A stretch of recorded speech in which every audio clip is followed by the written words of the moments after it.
자, 여야 정치권 향한 본격 채찍질쇼 지지율 대책회의 시작합니다. 안녕하세요. 네, 안녕하세요. 반갑습니다. 자, 김남국 특파원님 오랜만이에요. 네, 정말 오랜만에 멀리 갔다 돌아온 느낌인데요.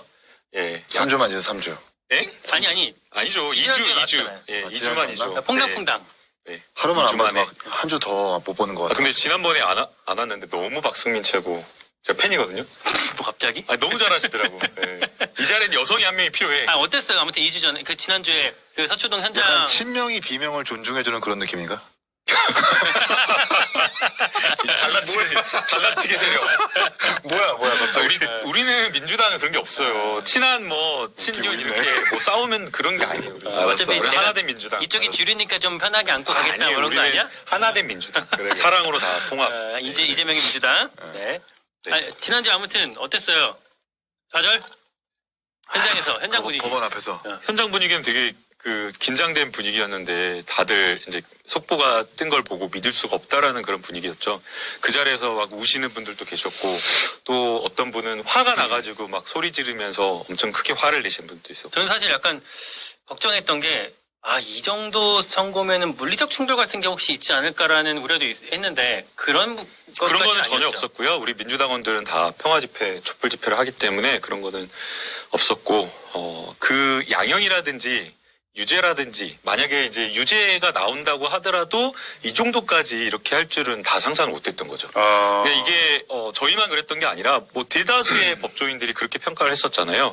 오늘 뭐 이명박 정부 때 법제처장을 했던 이정현 처장님도 마찬가지로 양형이 있어서 말도 안 된다라고 하면서 이거 양형에 대한 어떤 부당성을 또 되게 강조하셨더라고요. 그뿐만 아니라 이 사건 자체가 사실 어떻게 보면 정치 수사잖아요.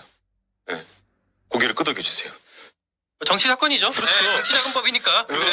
아니, 균형을 완전히 잃은 그런 정치 기소라는 것을 생각을 해야 되는데 판사가 공소장에 기록에 있는 그 이면의 사건의 어떤 그 배경이나 그 맥락을 전혀 보지 않고 그야말로 그냥 공소장만 활자만 객관적으로 이렇게 판단을 한 거 아닌가. 그래서 사실은 이런 부분이 좀 너무 아쉽다는 생각이 들고요.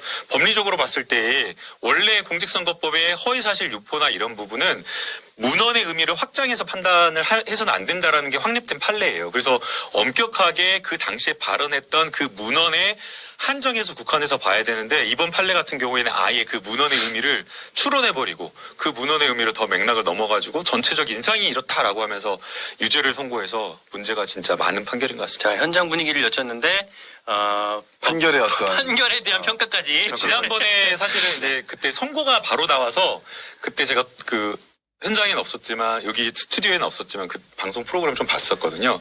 거기에 대한 이야기가 2시 저희 라이브에서 안 돼서 간단하게 말씀드렸습니다. 자, 제니퍼님께서 울지마 남구가 이렇게 댓글 주셨고, 네, T22님은 그 현장 분위기에서 요 댓글 주셨네요.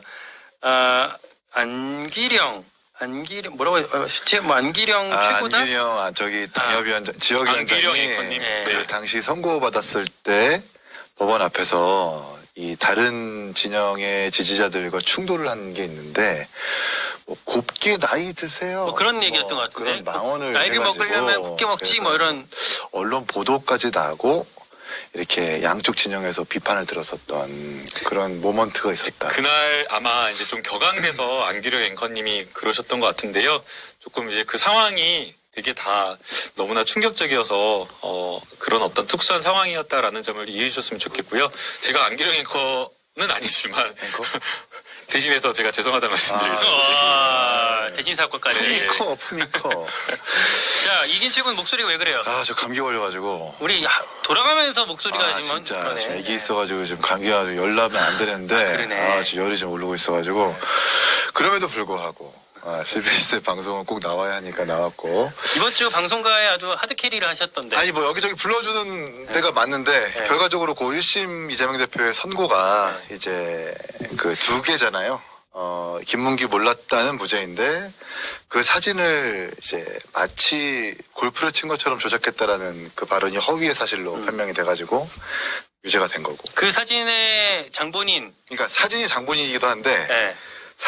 원본 사진을 공개하면서 네. 제가 자른 거예요, 그거. 10명 중에 4명으로 조작범이네. 원수네, 원수. 원수 조작범. 자른 것 때문에 결과적으로 그걸 듣고 마치 골프를 친 것처럼 조작했다라고 그 발언을 하는 바람에 유죄가 돼버린 거예요. 이제 박수영 의원님이 이제 페이스북에 그게 이제 그걸 그게 공유하면서 그 이재명 비리 국민검증특위위원회에서 제가 처음에 단체 11명 사진과 함께 4명의 크롭 사진 같이 올리고 그걸 박수영 의원님이 그대로 받아가지고 볼마커 사진 같이 올렸는데 거기서 이제 채널에 의해서 이재명 대표가 마치 골프를 친 것처럼 조작했다는 그 발언이 유죄로 서. 왜 조작했습니까? 그러니까 이재명 대표가 네. 했던 그 조작됐다라는 그 발언에 대상이 있잖아요. 문맥이 있고 대상이 있잖아요. 그렇죠. 그거는 그 내용을 들어보면 명확하게 단체 사진인데 골프는 4명 치잖아요.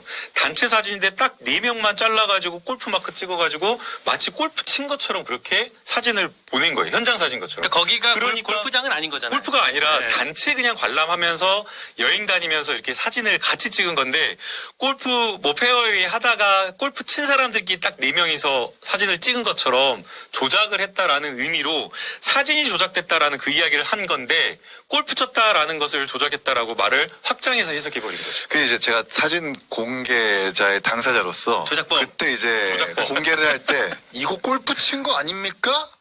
라는 의혹과 함께 사진을 제공한 게 아니야.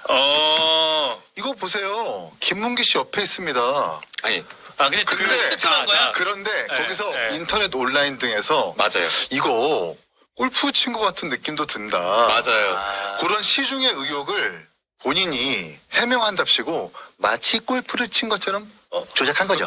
뭐 이렇게 아니, 했는데 근데? 근데 그때까지는 온도가 나는 골프 안 쳤다야. 그러니까 선거법 해석의 원칙이 뭐예요? 선거인의 입장에서 해석해야 된다는 거잖아. 마치 골프를 친 것처럼 조작했다라는 말은 나 골프 안 쳤어요야. 민주당이 지금 얘기하는 그 조작론대로 문장을 완성해 보자면 마치 골프를 친 것처럼 조작했다. 사실 골프를 쳤다. 이게 안 맞잖아, 말이. 그게 그런 게 아니고요. 공직선거법 같은 경우에는 100만 원만 선고가 되어도 단순히 그냥 다른 어떤 형벌에서 정한 벌금 100만 원과는 달라요. 유권자가 선출한 그 선출직 공무원의 직을 당선 무효하는 형이 따라 붙고요. 동시에 5년에서 10년 출마를 못하는 피선거권 제한도 있어요. 그래서 대법원 판례는 공직선거법과 관련되어서는 특히나 허위사실 유포와 관련되어서는 그때 발언을 했을 때 이미 공방이 있는 거잖아요. 김문기를 알았다, 골프를 쳤다, 아니다. 이거 되게 막 논란이 많아, 공방이 많았잖아요. 유권자가 이미 그 공방을 듣고 판단하면 그만이에요. 근데 그걸 가지고 사후적으로 판단하는 것 자체가 바람직하지 않기 때문에 최대한 문헌의 의미를 객관적으로 엄격하게 해석하는 게 맞는데 그 당사자의 의도와 발언의 그때 그 상황에 그걸 무시해버리고 다 다른 발언까지 합쳐가지고 골프 친 거를 조작했다라는 발언이다. 그렇게 전체적으로 보면 인정이 된다.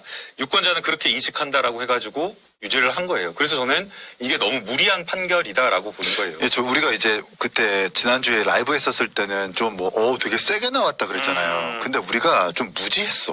알고 보니까 대법원 산하의 양형위원회에서 지속적으로 매년 내지는 주기적으로 선거 사범에 대한 처벌, 과태료, 형량을 업데이트하고 갱신을 하는데 당선을 목적으로 하는 허위사실 공표에 대한 그 양형의 기준이 굉장히 세졌어요. 작년 7월 기준으로. 그래서 기본이 징역 10개월이야. 감형이 된다면 8개월이고 가중이 된다면 이제 막 2년까지 넘어가는데 감경 사유가 없고 가중 사유만 있었던 거지. 그리고 이게 뭐 제1야당 대표니까 이렇게 당선 무효직을 거는 것은 정치적인 거고 과하다. 라는 것보다 이 케이스에 정확하게 당선 무효형 혹은 뭐 이렇게 처벌함으로써 얻는 사회적 이익이 더 크다고 본 거죠. 마치 헌법의 수호를 박근혜 대통령 탄핵으로 인해서 얻게 된 그 헌법재판소의 탄핵 그 판결문에 나와 있는 것처럼 아무리 제1야당 대표 정치적 어떤 큰 인물이라 하더라도 이렇게 당선을 목적으로 하는 허위사실 공표에 대해서 엄하게 다스리는 것이 다른 정치인들 또는 다른 판례와 선례들을 안 남긴다라는 의미에서 아마 그 재판부가 그렇게 이익을 보고 판결하지 않았을까 싶어요. 우선은 지금 사법부의 공직선거법 처벌하는 추세에 대해서 조금 다르게 해석하는 것 같아요. 아까 엄하게 처벌하는 추세다라고 말을 했는데요. 그렇지는 않은 것 같아요. 실제 그 검찰이나 법원 행정처에서의 그런 전체적인 기조는 돈은 부정부패 선거 돈은 옥죄고 입은 푼다라고 해서 그리고 또 공직선거법 사후적으로 어떤 허위 사실을 평가한다는 것 자체가 편향성이라든가 주관적인 어떤 그런 영향을 미치는 것을 고려해서 최대한 자제한다라는 게 법원 행정처의 공식 입장이었던 걸로 알고 있어요. 기사 찾아보면 나오고요. 그래서 그런 거에 비추어 봤을 때 이것은 너무 무리한 판결이 아닌가라고 이렇게 저희는 해석을 하고 있고 문제는 뭐 저희가 여기는 뭐 계속 뭐 아니다 기다 이렇게 뭐 이야기를 하고 있지만 과연 저는 이게 바람직한가를 저희가 고민해 볼 필요가 있다고 생각이 돼요. 그 고민을 같이 해볼게요. 그러니까 예. 사실 그러니까 이렇게 돌고 돌 것 같아. 그 선고에 대한 어떤 의견들은 갈릴 수밖에 없는 거고 원래 예측도 사실 갈렸고 그리고 이제 2심, 3심이 계속 있을 테니까 여기에 대한 우리 논박이 계속 진행이 될 텐데 그렇다면 국민들은 어떻게 생각을 지금 하고 계신가를 한번 보고 가는 게 좋을 것 같습니다. 오늘 그 한국갤럽 여론조사가 대통령 국정수행 지지도에 대한 조사도 있지만 나오네요. 이재명 대표 1심 선고, 선거법 위반 혐의에 대한 1심 선고에 대해서 어떻게 보시느냐라고 국민들 여론조사 전국 성인 남녀 뭐 1,001명한테 물었는데 야 정당한 판결이다 43%. 1% 차이. 부당한 정치 탄압이다. 정당한 40%. 판결이다. 부당한 판결이 거의 비슷하게 나왔는데요. 뭐 이제 오차범위네요. MBS도 했잖아요. 이거 이 1심 선고에 대해서. MBS도 같이 나왔어요? 네, 맞아요. 거기도 비슷한. 거기 한 좀 더 차이가 좀 더 벌어지긴 해요. 다른 거는 잘못된 판결이다, 부당하다는 판결이다라고 또 나온 것도 있고 네, 조금씩 엎치락뒤치락한 것 같아요. 그러니까 하여튼 좀 전체적으로 봤을 때는 아마 결국 첨예하게 좀 엇갈리는 판단을 지금 국민들은 하고 계신 것 같고 다만 저는 한 가지 조금 보는 포인트는 뭐냐면 법원에서 이런 자주 첨예하게 대립하는 판결문을 작성을 할 때는 조금 더 뭐랄까 상대방 쪽에 있었던 사람들을 조금 더 설득할 수 있도록 보통은 이제 더 많은 어떤 자료들을 제시해 주는데 이번에는 그건 좀 못 미친 거 아닌가?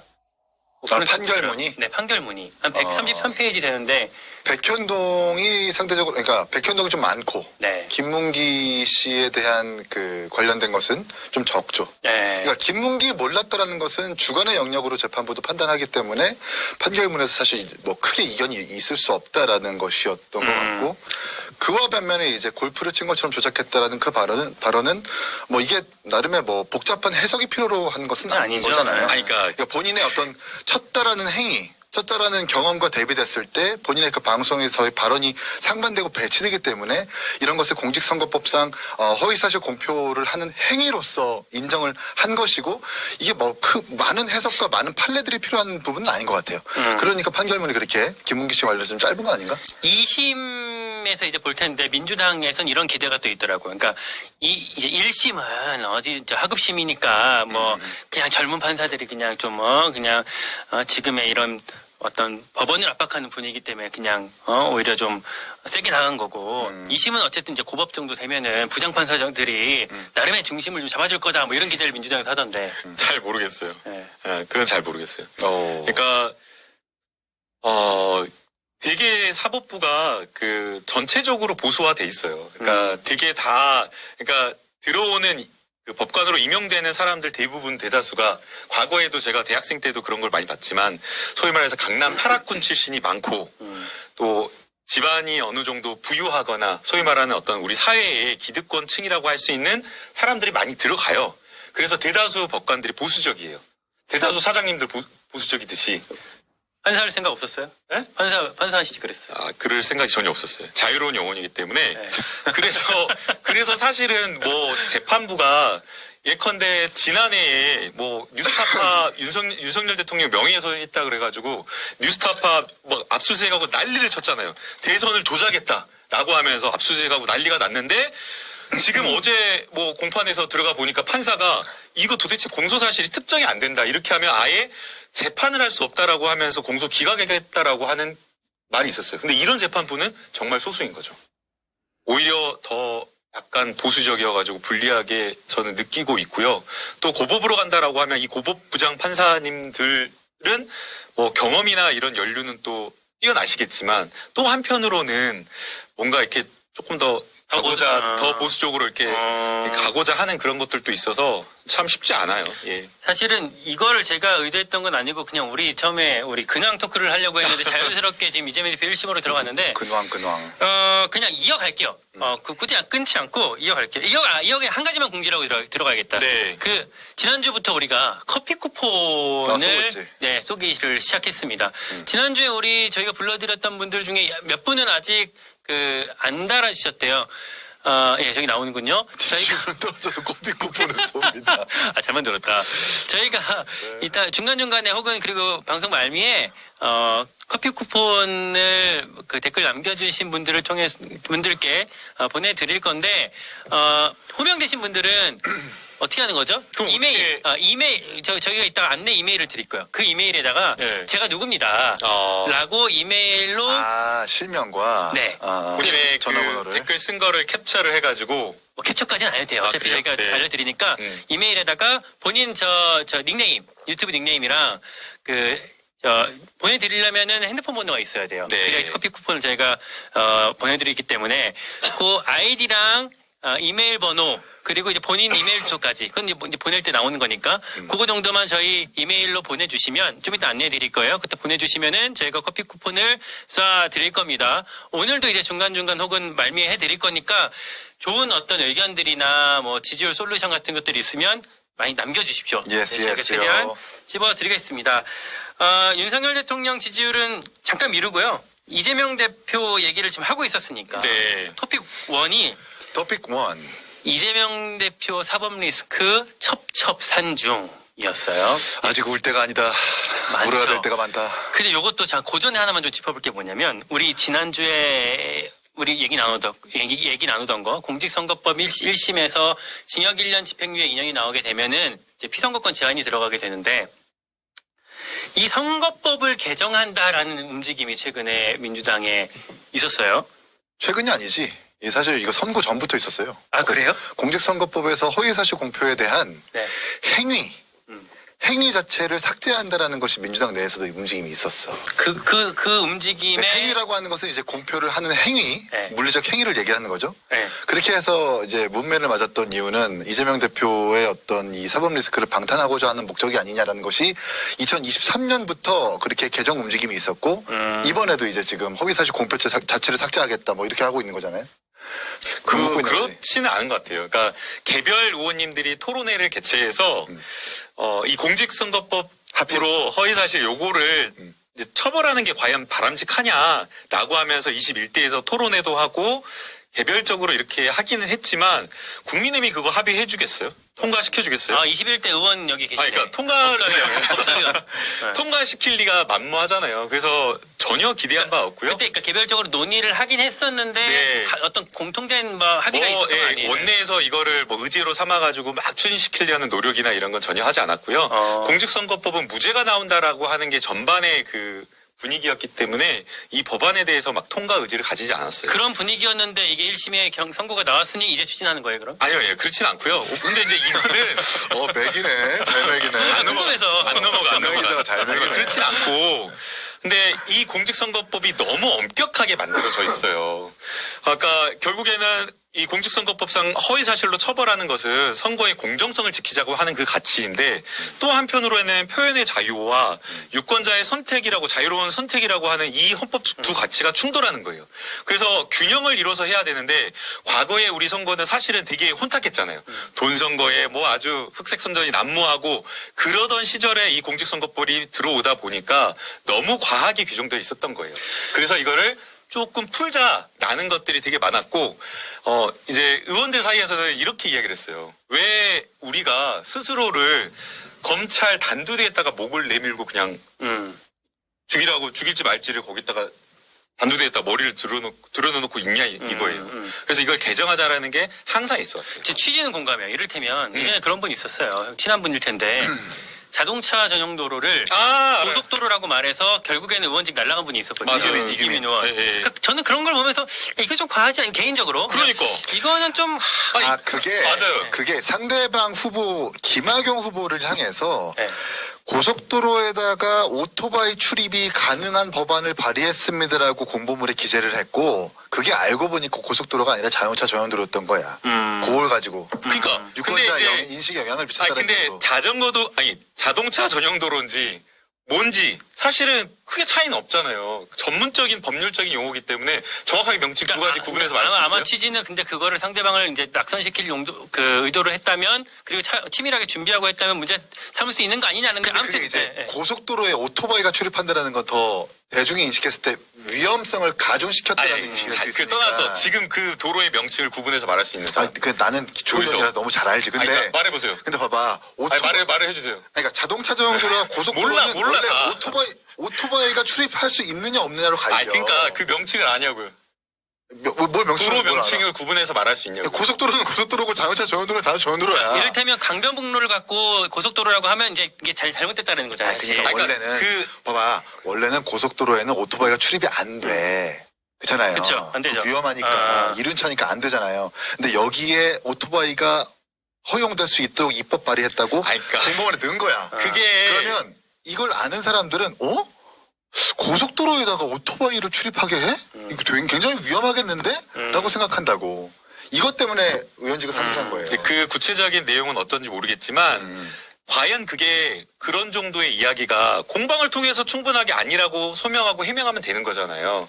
그러면은 충분하게 사실 유무가 판단할 수 있는 유권자의 선택 기준을 만들어줄 수 있는데 그걸 가지고 과연 이미 선출한 직을 박탈할 정도의 그런 어떤 범죄냐라는 거예요. 그래서 사실 그 똑같은 문제를 1심에서는 무죄를 줬어요. 제 질문인데 그 무죄를 준 거예요. 그 부분을 아무튼 네. 저도 좀 과한 거 아니야라고 생각을 했지만 그래요. 예. 근데 이거는 지금 너무 이재명 대표 선고가 나온 날 그리고 그 다음 날 이거를 법 자체를 바꿔서 무력화시키려고 하는 건 너무 약간 이해충돌적인 거 아닌가? 그러니까 안 된다니까요. 내가 친한 사람이 있는데 아니. 당장 사람을 때렸어. 아니.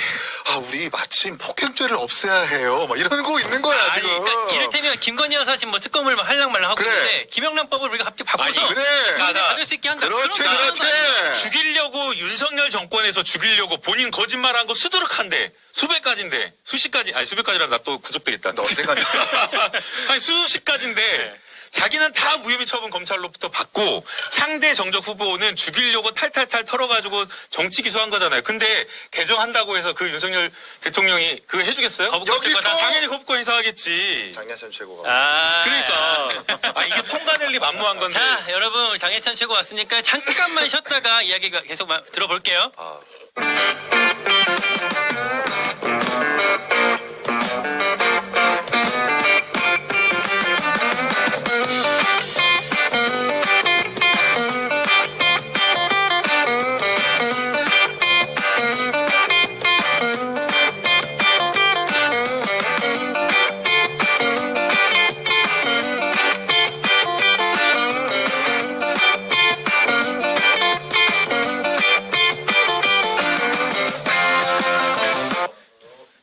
자, 우리 장혜찬 전 최고 들어왔습니다. 반갑습니다. 안녕하세요, 장희찬입니다. 자, 제가 먼저 발언권을 너무 많이 주면 분명히 또 단계 얘기로 넘어갈 거기 때문에 자칫 잘못하면 누나나 깜짝하면 바로 당길 수 지난주에 20분 넘어갔어 그걸로. 그런데 네. 또 왜 넘어간다. 또 넘어간다. 오늘 자 조선일보, 이거 봐. 동아일보, 경향신문, 한겨레 4개 주요 일간지 사설에서 단계 한동훈 똑바로 밝혀라고 했어요. 봤어요. 이거는 보수 진보 대동단결이야. 조선 동아 경향 한겨레 사설이니까. 타임. 어저께 장성철 소장이 방송에서 이거 한동훈 대표 가족이 아니라 그거는 임모 씨다. 그거는 헛소리라는 게 하루 만에 드러났습니다. 그래요? 그 임모 씨는 누구냐? 당원 게시판에 대통령 살해 협박글을 남긴 사람이 임모 씨예요. 그럼 도중에 그 임모 씨도 같이 글을 올린 거야? 그거는 한동훈 가족 논란이랑 상관없어요. 근데 이거는 이제 2달 전에 신고가 들어가고 수사가 진행된 거라 네. 지금 경찰이 그 임모 씨 특정하는 건 어렵지 않잖아요. 네. 그러니까 제가 평론가까지 평가할 필요는 없지만 그분이 하는 말 중에 맞는 게 뭐 얼마나 있습니까? 자, 여기까지 하고 오늘 아예 님이 이러면 안 돼요라고 이러면 안 돼요. 자, 이거 왜냐면 지금 화요일 날 질문하는 기자에서 많이 했기 때문에. 아니 잠깐만 네. 그때랑 상황이 또 다르지. 아. 조선 동아 경향 한거래가 사설을 쓰는데 이게 알겠어. 메인 이슈가 아니야 오늘. 3번에 넣어놨어. 3번에 넣어놨으니까. 근데 이정수 기자님이랑 단독으로 했잖아. 어제 뉴스쇼도 했잖아요. 3번에 어제 그래요, 이제 그만해요. 이준석이랑 통화도 했고, 이준석 의원이랑 네, 통화도 했고. 난리 나요 의원장 안 아우, 붙이면. 나 진짜 죽을 것 같아 지금. 네. 주지 마. 아니 친한 기자가 돼 있더라. 이준석이라고 그래, 이준석이라고. 친한 김광일 막 이준석 이러던데. 욕하는 친한동훈 기자가 돼 있을 때가 언젠가. 아무튼 3번 넣었으니까 이따 하고 하던 얘기 좀 갈게요. 오케이. 그러니까 그 오얏나무 아래서 가끔 고쳐내지 말라고 이 판결이 나온 상황에 갑자기 박희승 의원님, 저는 사실 이번 판사 출신. 판사 출신 전 예, 처음 예. 뵀는데 지역구가 어디예요? 어디예요? 몰라요. 박희승 기대인가? 그러니까 이렇게 모르겠어요. 얼굴도 이름도 모르는 의원들이 많다니까 양당에. 전북 남원시장 남원시 장수군 임실 아 임실순창 임실순창이네. 어. 임실치주 유명. 장수 임실. 치즈가 나온다고 지금? 아무튼 이분이 이런 법안을 이제 발의를 한 거고 결국 위인설법 아니냐, 사람을 위해서 법을 바꾸는 거 아니냐. 안 된다니까 제가 말했잖아요. 네. 국민의힘이 죽이려고 그렇게 혈안이 되어 있는데 이걸로 공직선거법으로 날리려고 죽이려고 아주 작정을 하고 있는데 통과시켜 주겠냐고요. 안 되지. 근데 그것도 그건데 헌법상 법률 불소급의 원칙이라는 게 있는데. 아예 그렇진 않고요. 그건 아니야? 행위시법에 의하도록 되어 있고 개정된 법률이 유리한 법이면 신법이 유리하면 피고인에게 유리한 법을 적용하고. 그럼 더더욱 이재명 대표 안 살리겠다는 된다니까 거지. 이 논의가 사람아. 이 논의가 필요 없다니까. 아니 심지어 이 판사님께서는 정말 그냥 순수하신 거야. 정치인이 아니라 그냥 판사 자기 법률가로 봤을 때 아 이 법률이 문제가 있다. 라고 생각하고 그냥 판사 순수하게 그날 판결 아니, 난 치즈- 날.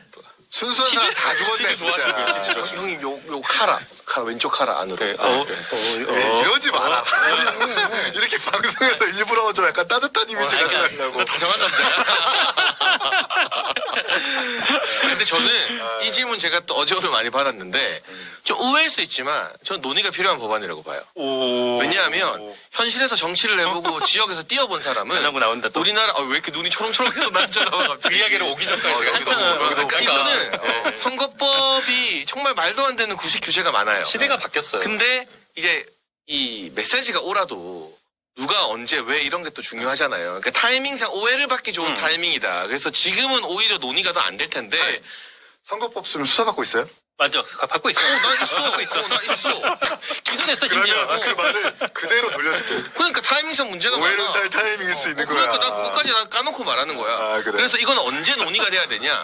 논의가 되긴 돼야 되는데 이재명 대표가 이제 공직선거법 2심에서도 징역 1년이 확정되면 그럼 이제 끝나니까 그 다음에 논의하면 이제 이게 이재명 대표 재판이랑 상관이 없는 오해를 좀 벗을 수 없잖아요. 있다. 그러니까 그때 한 내후년쯤에 논의하자 22대 국회에서. 원래는 21대 의원님들도 그 공직선거법 허위사실 뭐 그것뿐만 아니라 다른 여러 가지 공직선거법 처벌 조항이 너무 많아서 이거는 개정될 필요가 있다. 아까 제가 말씀드린 것처럼 이 법이 있었을 때에는 과거에 너무 뭐 흑색송돈도 난무하고 부정부패 돈선거 이럴 때 만들어진 법이어서 개정이 필요하다고 본 거거든요. 너무 좋은- 근데 이제 문제가 뭐였냐면 이분들이 개정한다 그랬어요. 개정을 하는 게 좋겠다. 그래서 21대 총선 전에 하는 게 좋겠다라고 여야 의원님들 상당수가 공감을 했는데 딱 총선 직전으로 와버리니까 다 자기들 공천받고 선거 치르느라고 정신이 없어갖고 또 묻혀버린 거예요. 너무 좋은 댓글이 있어. 뭐예요? 9%도 선거비 보전해주자. 그렇게 바꾸자. 자, 근데 이번에 청년 10%까지로 바뀌었을걸? 나는 9점 몇이잖아.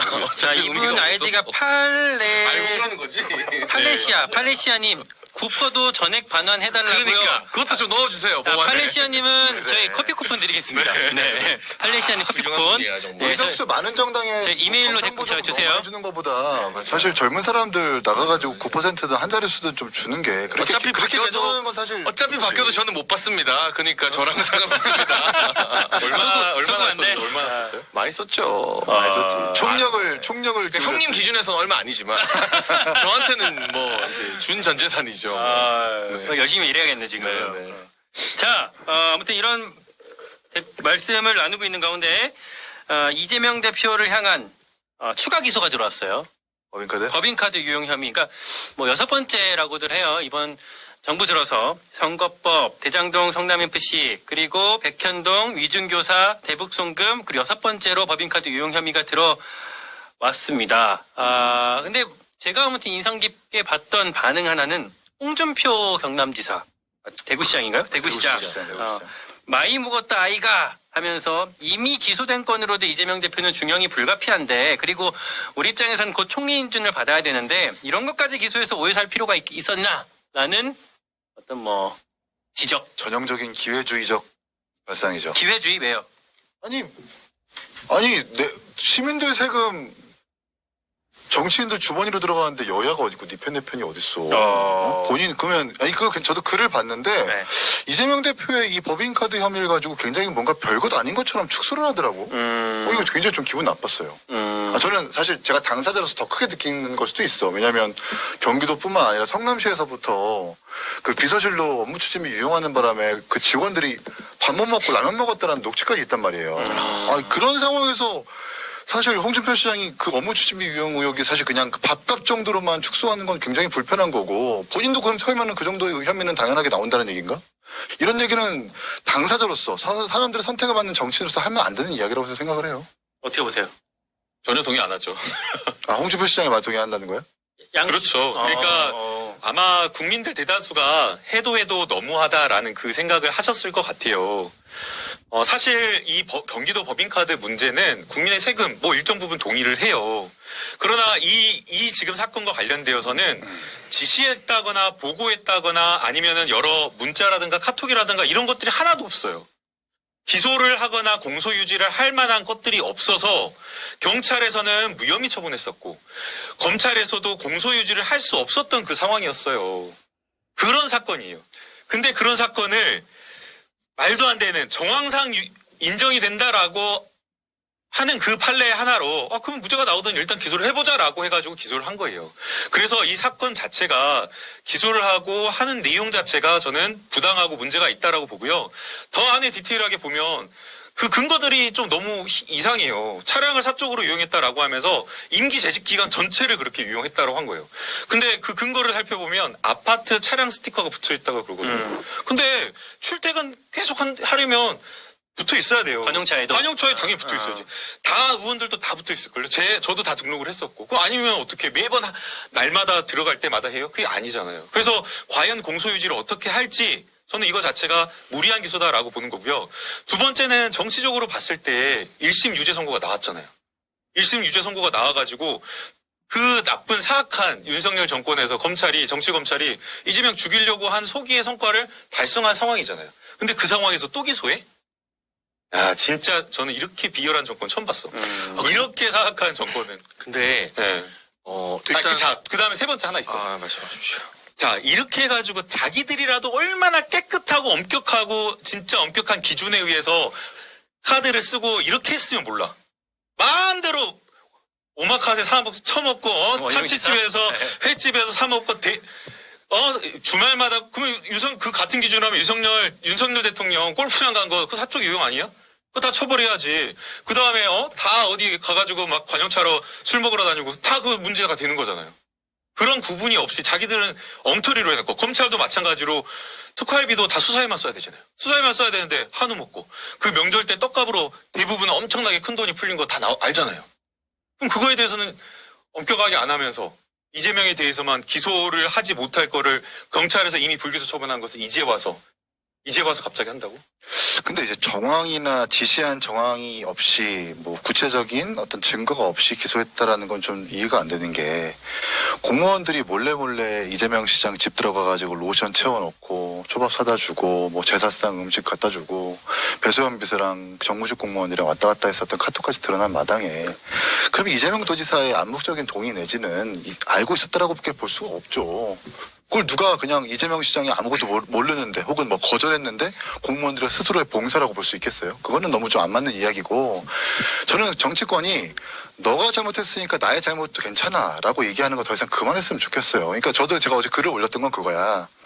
홍준표 시장도 털어라. 이재명 도지사도 털어라. 윤석열 검사의 특활비도 털어라. 국민들 세금에는 여야 없고 네 편 내 편 없으니까 정확하게 이렇게 사적 유혹한 사람들 전부 다 털고 처벌해라라는 게 나의 취지야. 만약에 우리 진영 개혁신당에서도 그런 일이 있었다면 난 빠르게 손절하고 처벌하라고 얘기할 거예요. 정치인들이 앞서서 그런 목소리를 내야지 네가 잘못했고 너 기소 안 됐으니까 우리 기소가 잘못됐으라고 얘기하는 것은 너무 이 사안을 본질과는 달리 정치적으로 좀 자꾸 왜곡시키려는 의도가 아닌가 싶어요. 똥토끼님이 이런 댓글 주셨어요. 민주당도 해서는 안 되고 국민의힘도 해서는 안 돼. 그러니까 뭐 이런 댓글 주셨고 이제 뭐 다만 그런 점은 있을 것 같아. 이게 공무를 하는 사람이 사적인 부분이 어떤 부분이고 그리고 이게 공적인 부분이 어떤 부분이 약간 나누기가 애매한 측면이 있을 텐데 뭐 요 부분들을 검찰에서 나름대로 나눠서 나눈 것 같고요. 장희찬 최고 제 기억에는 옛날에 저기 샴푸 사갖고 왔던 거 그게 이건인가요? 네, 일제 샴푸랑 이재명 샌드위치 세트를 정치권에선 제가 최초로 공개했죠. 그게 이제 공익제보자 조명현 씨가 알려준 덕분에 네. 정말 눈부신 공격력의 최고위원이었습니다. 어디 가서 막 샴푸 사오고 막 그러지 않았나? 네, 그 청담동에서 샴푸 사오고 네. 이번 주예요? 일주예요? 퍼포먼스는 정말 대단. 그리고 네. 샌드위치 사서 최고위에서 보여주고 우리 국민의힘 출입 기자들에게 그 샌드위치 30개 세트 다 나눠드리고 한번 맛보시라고 그런 청년 최고위원이 어디 있습니까? 저런 걸 누가 정말 오. 내가 또 자기 자랑한다고 하늘이 천벌을 내리네. 근데 저는 이거 뭐 법카 다 그렇게 쓰는 거 아니야? 관용차 다 그렇게 타는 거 아니야? 근데 이 법카 사건은 피해자가 있어. 누구예요? 그러니까 단순히 그냥 이 법인카드를 안 써야 될 때 썼다는 게 아니라 네. 이인 최고위원 말씀처럼 경기도 공무원들이 이 경기도 내 업무 추진비나 이런 것들을 이재명 대표 사적으로 쓰는데 빼돌려 주느라 밥값 없어서 이 업무 추진비 부족해서 라면 먹었다. 그 공무원들도 피해자고. 그리고 이 법카를 불법적으로 쓰는 과정에서 공무원들이 동원이 됐잖아요.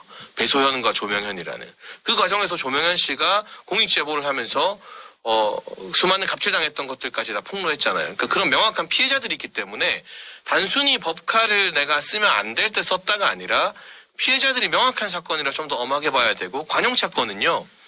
지금 국회의원 하고 있는 김태호 의원이 과거 도지사 할 때 관용차 사적으로 썼다는 의혹 때문에 총리에서 사퇴하는 일이 돼요. 총리 후보자에서. 그러니까 국무총리 후보자 사퇴한 제일 큰 이유가 그 관용차 사적 의혹이에요. 그래서 유르비 같은 경우도 본인이 다 사적으로 쓴 것에 대한 기름값은 반환하겠다까지 막 했어요. 그러니까 그 정도로 중요한 일이지 아니, 관용차 그냥 별거 아니다 하는 일은 저는 아닌 것 같아요.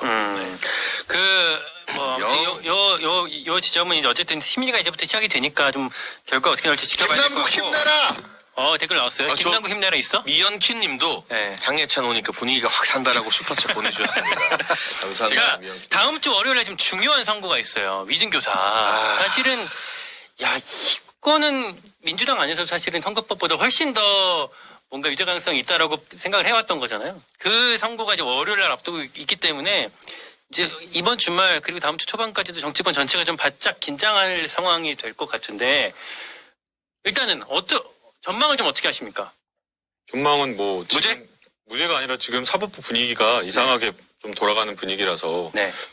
전망을 그렇게 밝게 할 수는 없는 상황이죠. 뭐. 네. 어떻게 좀 구체적으로 해주신다면? 뭐 구체적으로 뭐 이야기해봤자 다 아니라고 우기는데 저 두 사람들이 내가 뭐 여기서 시끄럽게 막 떠들어봤자 뭐 아니, 아니라고 막 존중하면서 작년에 지난번에도 그랬잖아.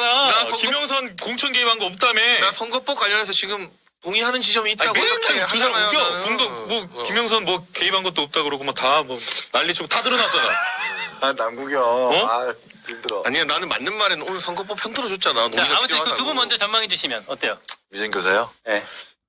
이 사실 위중교사 했다 말해야지 뭐. 사법범죄에서도 가장 이제 방해 요소로 손꼽히는 범죄이기도 하고 또 이 양형기준상으로 보면은 교사라는 게 가중 요소 중에 하나입니다.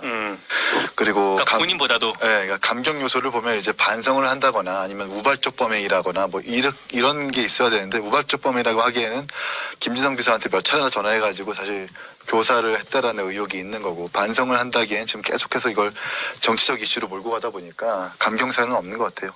가중 사유는 이제 교사라는 거 그리고 뭐 동종 범죄가 있다는 거. 왜 이렇게 차분해 근데? 그래서 검사 사칭.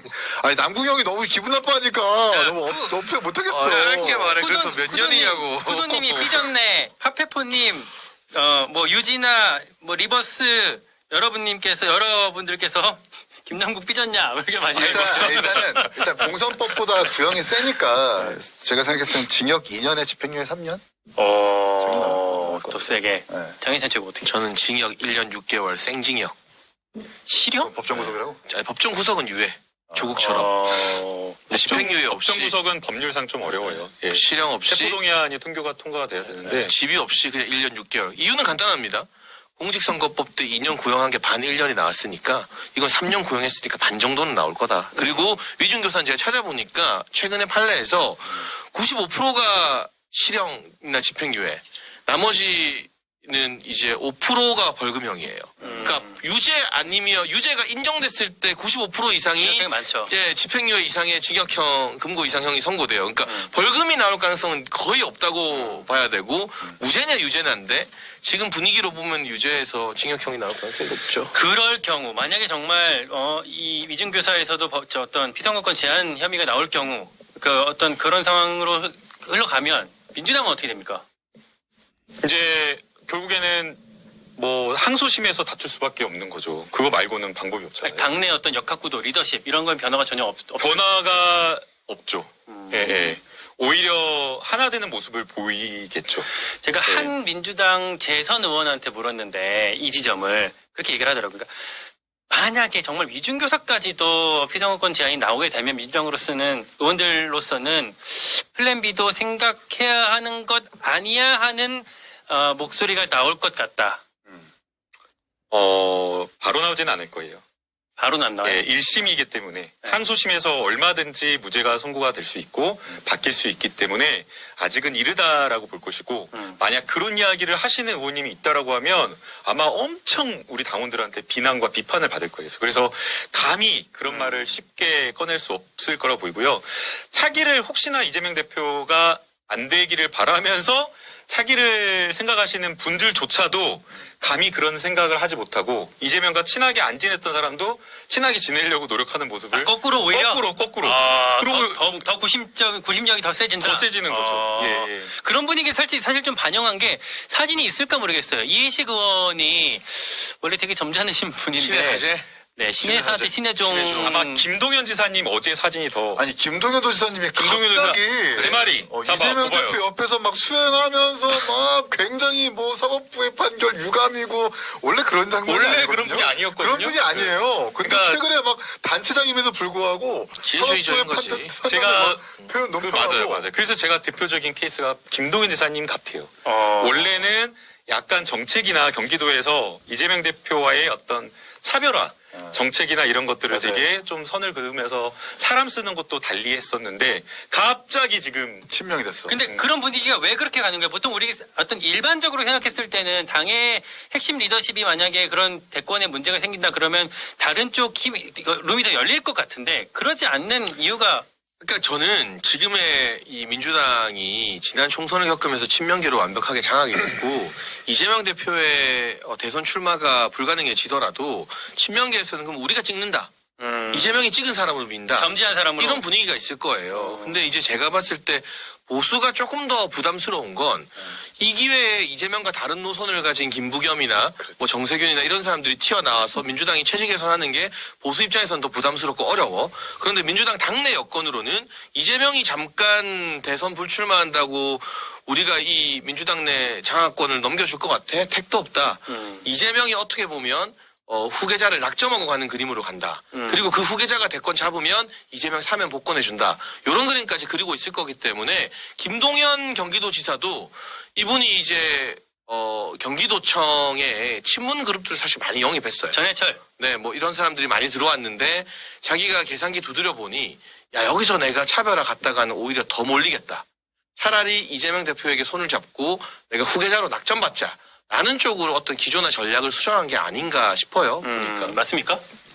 그러니까 낙점받자는 아닐 거예요. 왜냐하면 이미 상당히 멀리 김동연 지사님이 갔기 때문에 그게 이재명 대표한테 멀리 마음이 간 게 아니라 우리 당원들로부터 마음을 멀리 가버린 거예요. 우리 당원들은 지금 현재 그렇죠. 김동연 지사가 경기도 도지사 하고 나서 어떻게 행보를 해왔는지 다 알고 있는 거예요. 그리고 원래 들어왔을 때부터 정치 성향이 과연 민주당의 어떤 가치와 민주당의 이념을 충실하게 실행할 수 있는 그런 정치이냐라는 거에 대해 의문이 있었는데 당선되고 나서 그런 게 보였던 거죠. 그래요. 문재인 정부 경제부총리 출신이잖아요. 그걸 이제 강조하고 있지만 그걸 강조한다고 해서 요즘은 옛날 같지가 않잖아요. 정치인들보다 당원들과 지금 우리 시청하시는 구독자 여러분들이 더 정치에 대해서 많이 고민하고 정보도 빠르게 취득하고 있는 그런 상황이기 때문에 단순하게 그냥 뭐 친문과 문재인 대통령 함께 일했다라는 것만으로 그 인연을 강조한다고 해서 민주당의 정치인이다, 민주당의 정치를 이어받았다 이렇게 평가하지는 않을 거예요. 황목수님 예. 댓글이 아마 김남국 의원의 마음을 대변해 주는 것 같은데 김동연 깜도 안 되죠. 이런 댓글을 주셨어요. 아니 이제 뭐 생각하는 게 그렇진 따라 다를 수 않고요. 있는데. 저는 네. 민주당이 대안으로 차라리 김남국 의원 같은 참신한 얼굴을 밀어라. 참신해요? 아 그럼요. 젊고 그리고 지금도 피디님 이- 커피 쿠폰 하나 싸주세요. 아니 진짜 이거는 농담이 아니라 트럼프가 네. 그 일론 머스크 영입하고 일론 가상자산에 양국 의원님이랑. 엄청 유해적이잖아. 그러니까 이게 가상자산 최고의 전문가잖아. 젊고. 그러니까 제 말은 말 잘했네. 지금 나오는 이 3대 대안 친명계 네. 김민석, 정청래, 추미애로는 택도 없다 정말. 음. 너무 올드하고 이재명보다 더 못해 오히려 이 사람들은. 그러니까 아예 그냥 젊고 참신하면서 확고한 가상자산 전문성을 가지고 있는 이 김남국을 밀면서 가상자산 과세 유예 아예 폐지 막 이런 거 먼저 선제적으로 던지면서 우리는 대한민국을 비트코인 천국으로 만들겠습니다. 완전 분위기 달라지는 띄워주는 거잖아. 거야, 매기는 나 거야. 진짜 진심으로. 고맙다. 그러니까 이게 고맙다 했잖아. 새로워야 돼. 어. 포스트 이재명은 새로워야 돼. 그 오늘 하나 글을 써주세요 하나. 아, 뭐 글까지 썼어요. 제 페이스북은 무서워. 제 페이스북은 진심이라면 좀 써줘. 제 페북은 당분간 한동훈 전용입니다. 다른 게 끼어들 여지가 없어요. 자, 그런데 오늘 나온 소식이 12월 12일에 조국 혁신당의 조국 대표에 대한 대법원 선고가 나온다고 해요. 뭐 혐의가 위계공무집행방해, 업무방해, 위조사문서, 청탁금지법 뭐 등등의 혐의로 지금 뭐 재판에 넘겨져서 2심, 3심이 진행 중인 건데 이 결과가 12일 날 나올 것 같거든요. 이거는 또 야권의 어떤 파장으로 갈지 일단 이것도 전망을 좀 들어볼 어떻게 생각하세요? 어떨 것 같아요? 이제 법정 구속이죠. 그쵸. 법정 구속? 이거는 어. 이번 때 법정 구속까지 모르겠지만 무조건 뭐 징역 아니, 내지는 센 형이 나온 거고 나올 여기서 거고. 무죄 취지가 안 나오면 바로 구속되는 거 아, 아니에요? 그렇지, 그렇지. 그렇지, 그렇지. 이거는 뭐 그렇지. 3심이니까. 그렇구나. 구속을 유예할 게 없잖아 이거. 예. 조국 없는 조국 혁신당이 만들어지겠지. 어떻게 보세요? 이제 유죄 가능성 있어요?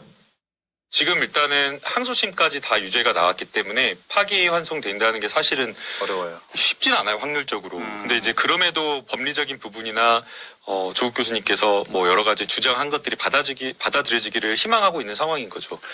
그래서 뭐 저희는 무죄가 당연히 나오기를 바라는 그 상황이고 무죄가 나온다라고 하면 아무래도 조국 혁신당의 굉장한 호재로 작용해서 큰 힘을 탄력을 받겠죠. 만약에 예. 뭐 가능성이 높지는 않아 보이지만 무죄가 나온다면 야권에서의 어떤 대안 주자로 뜰 가능성이 있지 않을까요?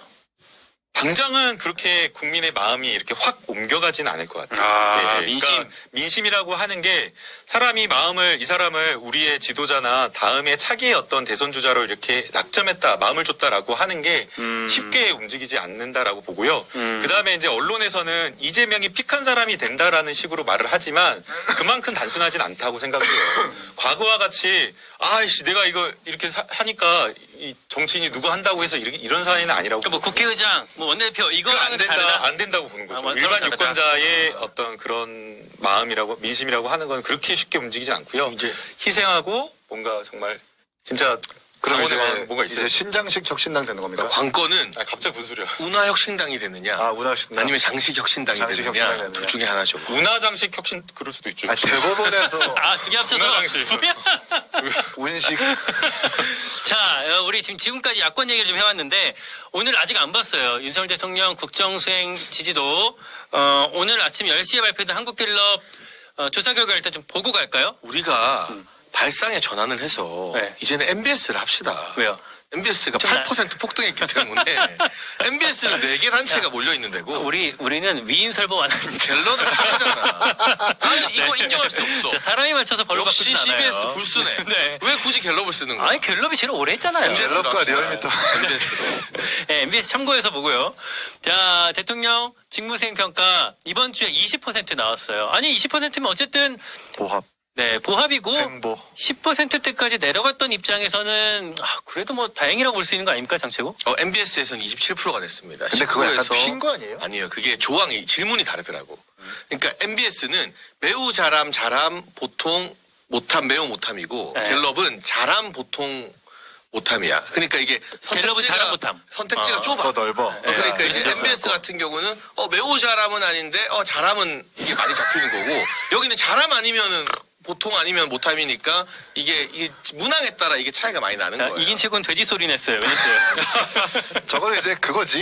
데드캣 바운스라고 하잖아요. 네. 이 완전히 하락하는 추세에서 땅바닥에 떨어졌을 때 잠깐 튀어오르는 17%까지 다운됐다가 네. 이재명 대표의 구속, 그러니까 1심 선고가 있었음에도 불구하고 그리고 보수 지지층이 바람하지 않는 이제 윤석열 대통령의 뭐 국정 과제 중 하나라고 하는 이재명 대표의 어떤 범죄 확정 이런 뉴스들이 나옴에도 불구하고 20%까지 못 간다라고 하는 것은 이제 완전히 이 국정에 대한 동력이 상실했다라는 것이고 17%가 떨어졌다가 20% 행보한다라는 건 데드캣 바운스 잠깐 올라가는 정도 그 정도로만 계속 아마 2년 동안 횡보하는 정도로 보여질 것 같아요. 세로이님께서 20%도 대단하다.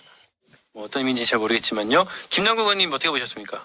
이게 사실은 뭐 분석하는 게 의미가 있을까? 그러니까 크게 반등하거나 뭐 지지율이 크게 올랐다라고 한다면 이거를 왜 올랐을까라는 그 생각을 해볼 수 있겠지만 사실은 뭐 소폭 오차 범위 내에서 소폭 반등한 거라서 큰 의미를 두기는 어려울 것 같고요. 그러면 왜 이게 더 떨어지지 않고 지지를 했냐라고 생각을 해보면 결국에는 보수 아주 극렬 지지층에서 염원하는 이재명 대표 잘못되기를 바라는 그 못된 마음 그런 마음을 가진 사람들이 호응해서 약간 오른 것 같아요. 저는 이 지지율이 MBS 오르고 갤럽 뭐 안 떨어지고 하는 이유는 이재명 대표 재판도 있지만 한동훈 대표가 조용해서 안동현 메시다, 대표가 조용하지 않으면 아니, 대통령실을 가지고 난리치고 막 아, 그런 게 차원에서? 아. 지난 2주 동안 뚝 끊겼잖아요. 아, 그러니까 한동훈 대표가 조용하니까 MBS 기준 지지율이 8% 폭등한다. 이재명 대표 재판도 있지만 한동훈 대표가 조용하게 만든 장본인이 나니까 나도 내 덕에 내 덕이다. 그렇게까지야. 제 덕이 아니라 더 많은 자료를 캡처해준 네. 우리 열성적인 지지자들 덕분입니다. DC 인사이드. 오늘 한동훈 대표 건 토픽에 있나요? 있어요. 3번. 뒤에 3번에 있어요. 안 읽어보고 온 거예요? 자, 진짜 너무한 거 아니야? 자, 방송을 토픽 투. 너무 날로 먹네. 이거까지밖에 못 봤어. 토픽 2 들어갈 건데 2는요. 명태균 회유 시도한 윤핵관 윤한홍 의원에 대한 얘기입니다. 저희 TBS가 단독으로 보도했던 내용인데요. 윤한홍 의원 뭐 잘 아시죠? 우리 뭐 저는 사실 이 표현 별로 좋아하진 않아요. 윤핵관 뭐 그 이준석 의원이 만들어낸 이제 조어인데 핵심 관계자. 네. 근데 아무튼 그 뭐 톱3 톱3 중에 한 분으로 들어갔던 분이고 그분이 결국 명태균 씨한테 이번에 뭐 윤석열 대통령이 화내는 녹취도 공개하라라고 요구한 사실이 공개가 된 거고 이걸 보고 모르겠어요. 저는 회유라고 생각하는데 어쨌든 윤한홍 의원 같은 경우는 회유는 아니고 나는 이게 이거 회유가 되려면 명태균의 조건을 받고 그걸 들어주기 위한 어떤 구체적인 시도가 있어야 회유인 거지.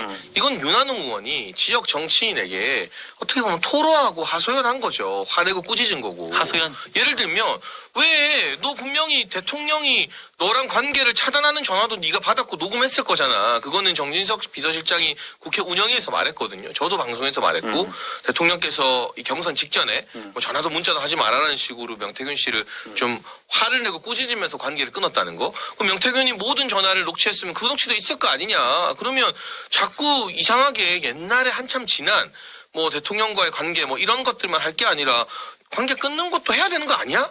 이거는 정치인으로서 답답한 마음에 할 수 있는 거고 그 말 듣고 명태균이 뭐 나 그럼 구속 유예해달라 구속 안 되게 해달라 하는 거에 대해서 그러면 구속을 안 되게 해주기 위한 어떤 움직임이나 뭔가 접촉이 있었으면 이게 회유지만 그게 아니고 뭔 헛소리야 우리가 구속 여부를 어떻게 결정해야 하고 그냥 딱 단칼에 잘랐으면 이거는 회유는 아닌 거죠. 그래서 저는 의아한 게 제가 윤한홍 의원이었으면은 답답하긴 하더라도 내가 직접 소통을 하거나 한 다리 건너서 하더라도 이게 결국 또 남을 건데 기록 같은 게 이게 오히려 나한테 좀 다시 폭탄으로 올 거라고 예상할 수 있었을 것 같은데 좀 의아하더라고요. 그러니까 이게 회유가 아니니까 그냥 말한 회유까지는 거죠. 아닌데 이제 A라는 경남도 의원한테 윤한홍 의원이 전화해가지고 윤석열 대통령과 뭔가 연관성이 없는 듯한 그런 녹취가 있으면 풀으라는 거잖아요. 계속해서 자꾸 여론의 어떤 방향성이라는 게 명태균 씨와 김건희 여사 내지는 대통령과의 어떤 밀접한 관계들을 증명할 수 있는 녹취들이 있다 보니 윤한홍 의원 입장에서는 그것을 끊어내고 연관성을 좀 멀리 부각시키기 위한 녹취록을 틀으라고 한 것 같아요. 근데 그건 바람직하지 않지. 그렇게 개입을 하면 안 됐죠. 이렇게 수사가 있는 마당에 그냥 냅두고 특히 친윤이나 국회의원직을 갖고 있는 사람이라면 말을 조심해야 되고 수사가 일어나고 있다면 그걸 기다려야 될 텐데 결국 여러 여다 그런 거 흘려가지고 대통령은 그런 사람이 아니라는 걸 보여주라는 어떤 지시인 거잖아요. 이런 건 바람직하지 않다. 의아했어요. 나라면 안 그럴 것 같. 물론 이제 그럴 수 있어요. 물론 윤한홍 의원은 어쨌든 이 사건을 잘 알고 있는 이 관계들을 그 당시부터 잘 알고 있는 뭐 본인 입장에서 당사자로 느낄 수도 있기 때문에 약간 결자해지하는 측면에서 내가 조금 나서서 역할을 해야 되지 않을까 하는 동기는 좀 있지 않았을까. 그러니까 저는 이게 단순하게 녹취를 풀어달라고 하는 것이 정말 진이었을까? 저는 그것은 그냥 표면적인 어떤 이 의사를 전하기 위한 말이었던 것이 아니었을까? 오히려 윤한홍 의원은 윤핵관으로서 하고자 했던 것은 자기가 좀 적극 나서서 명태균 씨가 과연 어떤 생각을 가지고 있는지, 과연 뭘 원하는지를 파악하고자 하는 그런 부분, 그래서 더 나아가서는 그걸 바탕으로 한번 좀 이 국면을 해결해보고자 하는 그런 생각이 깔리지 않았을까라는 생각이 들어요.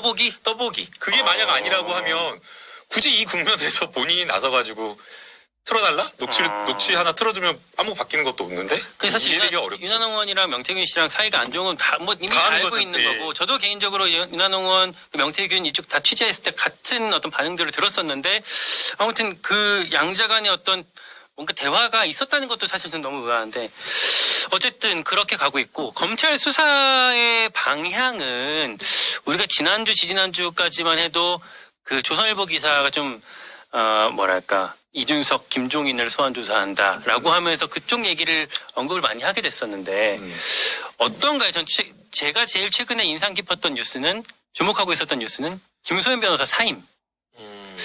그러면 다시 이제 뭐랄까 이준석으로 향하던 칼끝이 다시 방향을 트는 건가? 라는 생각도 들던데. 근데 뭐 용산 배우설까지 있던데 그거는 원희룡 지사가 직접 뭐 고소했어요. 고소를 주장 했죠. 고소했다는 그거는 완전히 아닌 것 같고 네. 애초부터 김소연 변호사가 이준석 대표를 향해서 하는 비난의 수위는 누구나 다 알고 있잖아요. 네. 그리고 그러면서 명태균 씨 변호를 자처했던 이유는 지난 역사가 그걸 알려주는 거지.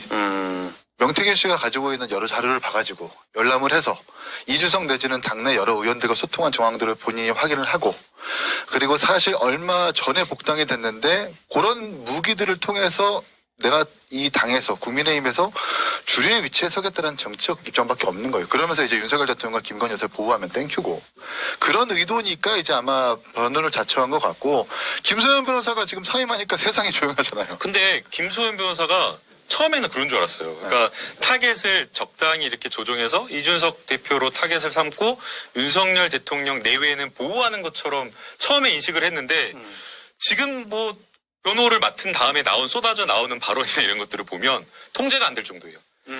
어제 나온 스픽스에서도 해임된 이후에도 계속 윤석열 대통령 내외를 수사해야 된다. 해임되고 나서도 해임되고 방송을 나서도 했어요? 방송 어제 스픽스에 그래? 나와서 얘기하더라고요. 근데 공천 개입과 관련되어서 핵심 고리가 윤석열 대통령 내외니까 거기를 수사해야 된다 이야기를 하고 그 다음에 선임되어 있을 때에도 역시나 마찬가지로 윤석열 대통령 수사할 수밖에 없다. 이런 식으로 계속 이야기를 하고 있어서 그 뭐 용산에서 내리꽂은 변호사다라고 지금 보기에는 어렵지 않나 생각이 들고요. 결국에는 지난주 금요일인가 그 명태균 씨가 뭐 제출했다라고 하는 뭐 의견서 이게 변호인의 의견이 아니다라고 했을 때 갈등이 좀 있었잖아요. 그래서 변호인 간의 갈등이 있었는데 그 변호인 간의 갈등의 핵심은 명태균 씨의 생각이 있을 거 아니에요. 명태균 씨는 어쨌든 이 사건을 어느 정도 제한된 수사로 해가지고 그 윤석열 대통령이나 김건희 여사나 이쪽으로 크게 번지지 않기를 바라는데 그러면서 자기가 보호받기를 바라는데 김소연 변호사는 그게 아니었던 거죠. 그러니까 거기서 의견 충돌이 있었던 것으로 보이고 지금 변호사는 새롭게 지금 제가 알기로는 맞는지 모르겠는데 이준석 의원하고 가까운 변호사가 맞아요? 남모 변호사. 아니 남모 변호사가 누군가 그런 정보는 들어본 적이 그래요? 없어요. 누가 아까 제가 패널 어떤 분이 오는데 그 변호사가 아마 이병철 변호사 갖고 얘기한 것 같은데 그 전 변호사? 한참 전에 네, 예전 변호사. 이제 그분도 이제 이후에는 이준석 관여를 대표랑 직접 이제 안 하구나. 그러니까 근데 김소연 변호사가 어저께 방송인가 나와가지고 자기가 사임한 이유는 뭐 재판장인가? 그러니까 정제되고 절제된 말을 명태균 씨가 얘기를 해야 되는데 사전에 약속된 발언보다 막 주체가 안 되고 제어가 안 될 정도로 명태균 씨가 막 이야기를 한다라는 거예요. 그래서 본인도 굉장히 변화하게 버거웠다 그런 취지로 사임했다라는 취지를 이야기했던 것 같아. 근데 자강두천이지. 둘이 똑같다고. 그러니까 그 코아 분가님께서 이런 댓글을 주셨어요. 이준석은 앞으로 정치를 계속해야 하니까 윤석열 대통령을 보내는 결정적 증언을 하지 않겠지. 그랬다간 보수로부터 외면을 받을 테니. 하지만 적어도 예전처럼 당돌하게 나가라고 냄새 같은 거 풍기며 간보지 말고 뭐 이런 댓글을 주셨는데 아마 이제 이준석 대표가 어떤 살짝 어떤 반격의 메시지 공항으로 들어왔을 때 윤석열 대통령이 어떤 공천에 개입했다는 정황 뭐 이런 얘기를 슬슬 하기 시작했던 점을 갖고 말씀을 하시는 것 같아요. 뭐 최소한의 방어는 할 텐데, 네. 그러니까 이제 뭐 공천 개입이 있다 손 치더라도 이런 식으로 이야기를 하지는 않겠죠. 민주당 내지는 이렇게 능동적이 아니라 수동적으로 팔린 깐에 말려 들어가서 공천 개입이 있더라고 그렇게 이야기할 위기는 아닌 것 같아요. 본인만의 방식으로 이준석도 여기서 멈출 것이다. 적정한 시기에 네. 대통령과 김건희 여사에 대한 어떤 심판론이 가장 임계점에 다다를 때 그때 본인만의 방식으로 풀어갈 수 있지 않을까? 그 말은 뭔가를 더 갖고 있다는 거네요. 그건 모르죠. 이미 지금 이준석 의원이 발언한 것만으로 단순한 공천과 관련된 대통령의 정무적 의견을 전달한 걸 넘어서 공천에 직접 관여했다라는 것으로 보여요. 공천 왜 안 해주냐라고 화냈다라 그러고 그 다음에 공천 룰과 관련되어서 전략으로 막 뭘 이렇게 막 하려고 하고 의사를 관철시키려고 했던 것들이 드러나 이준석 대표의 진술에 의해서 나오잖아요. 그래서 이것은 이미 나머지 몇 개를 더 공개하지 않는다고 하더라도 김건희 여사와 윤석열 대통령의 공천 개입을 확실하게 진술해줬고 이거는 정황 증거가 아니다. 근데 직접 증거다. 직접 진술이다. 직접. 말씀하세요. 강지원님 보수의 희망 장례찬이라고 슈퍼챗 보내주셨어요. 이런 거는 집중하라고 대화해. 슈퍼챗 아니, 지금 지금 읽어드리는 게 되게 중요해 라이브에서 아니, 이거. 프로그램에 집중해야지. 아니 슈퍼챗이요. 슈퍼챗에 밀렸어. 우리 오영숙 TV님, 오 대표님도 지금 얼마나 우리 이만원 소중한데 보내주시고. 저분들의 슈퍼챗이 진짜. 그러니까. 네. 자, 오영숙 TV님은 이기인 수석 최고님 금배지 꼭 다시길요 이렇게 댓글을 주셨고, 네 강지현님 말씀하신 것처럼 보수의 희망 장해찬 열혈 지지합니다. 몇 분 더 주셨는데 제가 좀 잘 안 잡히네요. 아무튼 추가로 또 남겨주시면 제가 읽어드리겠습니다. 그런데 이제 이준석 최고란다. 이준석 의원님께서 하셨던 말이 힘들다. 네, 그거잖아요. 포항시장 공천에 당시에 김정재 의원이 이준석 의원님에 따르면 김정재 의원이 김건희 여사를 팔고 다녔는데 그걸 내가 확인하려고 김건희 여사 직접 접촉을 해보니까 아니라더라. 그냥 그걸 확인하는 차원이었지. 그걸 갖고 김건희 여사의 공천 개입이라고 그거 갖고 단정할 수 있는 내용은 아니다. 그러니까 포항시장 건은 이준석 의원이 확인해 준 게 김건희 여사 공천 개입은 없다는 거 오히려 본인이 확인해 준 거고 윤석열 대통령이 김정재 의원의 의견을 전달해 준 거잖아요. 그 당시에 경북 도당위원장이었고 지역구 국회의원이니까 이런 의견이 있더라라고 전달한 건데 결과적으로는 김정재 의원의 의사와는 반대로 현재 이강덕 시장이 경선 통해서 3선 시장이 되었어요. 이게 정말 대통령에 의한 공천 개입일 거면 제가 앞서 박근혜 정부 청와대 공천 개입 판례도 계속 몇 번 언급했지만 조직적으로 이 김정재 의원의 요구, 그러니까 이강덕 시장 컷오프를 위해서 뭔가 동원되고 그게 관철이 돼야 되는데 그게 아니라 도당위원장이 나한테 이런 하소연을 한다, 이런 의견이 있다 라는 전달 정도를 가지고 이게 공천 개입이다 뭐다 하기에는 너무나 실제 실행된 정황이나 근거가 빈약하다고 볼 수 있죠. 텐션이 잘 안 사네요, 이 주제에서. 나왔어. 그러니까 물론 도당위원장의 의견을 대통령이 그걸 전달을 했다고 하면 어떤 압박성으로 일부 느낄 수는 있을 것 같은데 그 정도까지는 아니라는. 그리고 의견 개진이었다 하더라도 그 의견 개진에 대해서는 처벌하지 않는다는 판례가 있기 때문에 저는 이런 의견 개진 정도는 모든 정당과 모든 정부에서 해왔고 이게 조직 동원이 아니라면 문제될 게 없다는 입장입니다. 저는 이제 이 두 가지를 봤어요. 그러니까 이준석 의원이 왜 포항시장과 강서구청장 두 가지만을 공개했을까? 모순된 행동을 했기 때문이에요. 아까 포항시장과 관련해서는 도당위원장의 의견을 받아줘야 된다라고 하면서 왜 도당위원장의 의견을 받지 않느냐라고 하면서 윤석열 대통령이 이준석 의원에게 전화를 했다라는 거잖아요. 이렇게 하면 안 된다. 공천 이렇게 하면 안 된다. 근데 거꾸로 강서구청장 같은 경우에는 이준석 최고가 그렇게 얘기하잖아요. 강서구청장 같은 경우에는 그 해당 지역의 의원, 그 지역 당협위원장들이 안 된다라는 의견을 다 통일된 의견으로 전달을 했는데 그거를 다 무시하고 김태우 이쪽으로 했다라는 식으로 했다라는 거예요. 그래서 한쪽은 지역위원장의 말을, 당협위원장의 말을 들어야 된다라고 하면서 또 반대쪽은 안 된다라고 하면서 결국에는 윤석열 대통령 의중대로 마음대로 했다라는 거예요. 원칙 없이. 김태우 구청장. 그렇죠. 그래서 두 가지 사례를 든 게 전혀 반대되는, 대비되는 그 사례로서 이게 공천 개입이다. 라고 말을 하고 싶었던 것 같아요. 일부러 그 두 케이스로. 왜냐면 이야기 들어보면 8개인가 더 있다고 훨씬 더 많다고 그러잖아요. 아세요? 오늘 언급이 많이 되네. 장성철 소장이 이준석이 8가지 보따리를 갖고 있다. 그거 대통령. 며칠 됐죠? 네. 뭔지 몰라요. 몰라요? 네. 난 소통을 안 해. 이준석이라는 사람이랑. 소통 아니야? 네. 제가 이준석 측근 아니었어요? 뭔 측근이야, 측근은. 그 사람의 측근은 없어. 그 사람은 근데 천상천하 제가- 유아독전 제가- 제잘난 맛에 혼자 사는 사람이기 때문에. 제가 약간 오지랖일 수 있는데 혹시 가족들이 이런 댓글 달고 이런 거 아니죠? 좀 의심되는데. 요거를 그 게시판으로 갖고 가네. 대단한데. 아니, 하나 터뜨렸다. 이준석 의원의 한 이제 측근이 저한테 그런 얘기를 하더라고요. 제가 그랬어요. 아니 왜 이준석 의원은 혼자만 이렇게 뭔가 자기 의견을 말하냐. 당에 어쨌든 그래도 최고 자산이면은 주변의 사람들이 같이 뭐 실드를 치건 입장을 말하건 대변을 하건 할 수 있는 거 아니냐. 근데 네. 이준석이라는 사람이 자기를 위해서 쉴드 치는 것도 싫어하고. 그래요? 네. 왜냐면 김병민 최고 같은 경우에 한참 막 대통령에 대해서 막 싸우고 막 그랬잖아. 이런 걸 바라지를 않아 사람이. 그래서 내가 물어봐도 대표 이거 어떻게 된 일이야 그러면 아니 그거 몰라도 돼. 뭘 몰라도 돼. 뭔 소리야? 엄청 실드 내가- 쳐놓고 지금까지 내가- 이긴 치고. 그래 내가 방송 나가서 얘기할 거니까 그건 그냥 모른다고 솔직하게 얘기하는 게 좀 어설프게 실드 치지 마. 뭐 이래. 사람이. 엄청 실드 쳐놓고 그거 안 친다 안 친다 자기를 저러다 위해서 어이가 없어. 방어를 하는 것도 그닥 환영하지 않고 네, 또 진짜. 반면 우리 내 친구들 사이에서 그런 얘기를 해. 이 사람은 마일리지가 쌓이는 사람이 아니야. 그러니까 내가 이 사람한테 뭔가 잘해줘도 그걸 고마워해가지고 보답해주는 사람이 별로 아니거든. 그러니까 그런 그 어떤 것도 싫어해.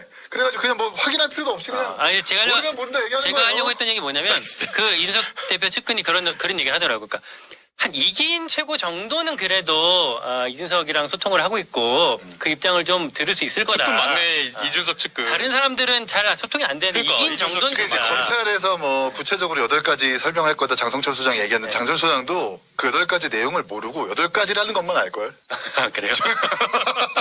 저 내용을 몰라요. 이은수님께서 김광일 기자 왜 이준석한테 호칭이 어렵냐?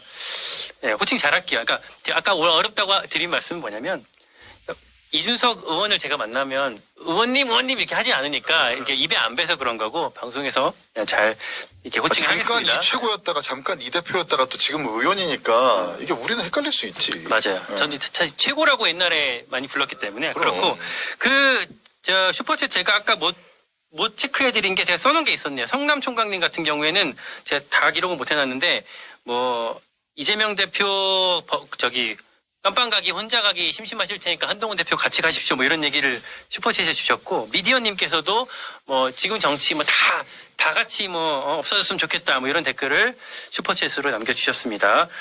그렇고요. 근데 이 사건 명태균 씨 의혹 터졌을 때부터 여러 가지 이야기들이 나왔잖아요. 이준석 최고도 공천 몰랐다 그랬잖아. 그리고 여기 두 사람 공관위에서 알아서 다 하는 거여서 모르는 게 당연하다며. 원래 관심도 없었다며. 그렇게 말을 했잖아요. 내가 지금 김남국 의원님은 미래 시점, 과거 시점, 현재 시점을 전부 다 섞여 있어. 섞어가지고 우리가 말하는 착종해서 지금 말씀하시는 지난번에 거예요. 그랬잖아. 자, 김영선 공천 개입설도 다 허구고. 선의의 조항일 수 증거도 있다, 없고. 완결성에 떨어질 수 있다, 2024년 공천과 관련된 것이었고, 텔레그램과 표현했는데 그건 MBC가 JTBC에서 텔레그램 공개하면서 증명이 됐죠.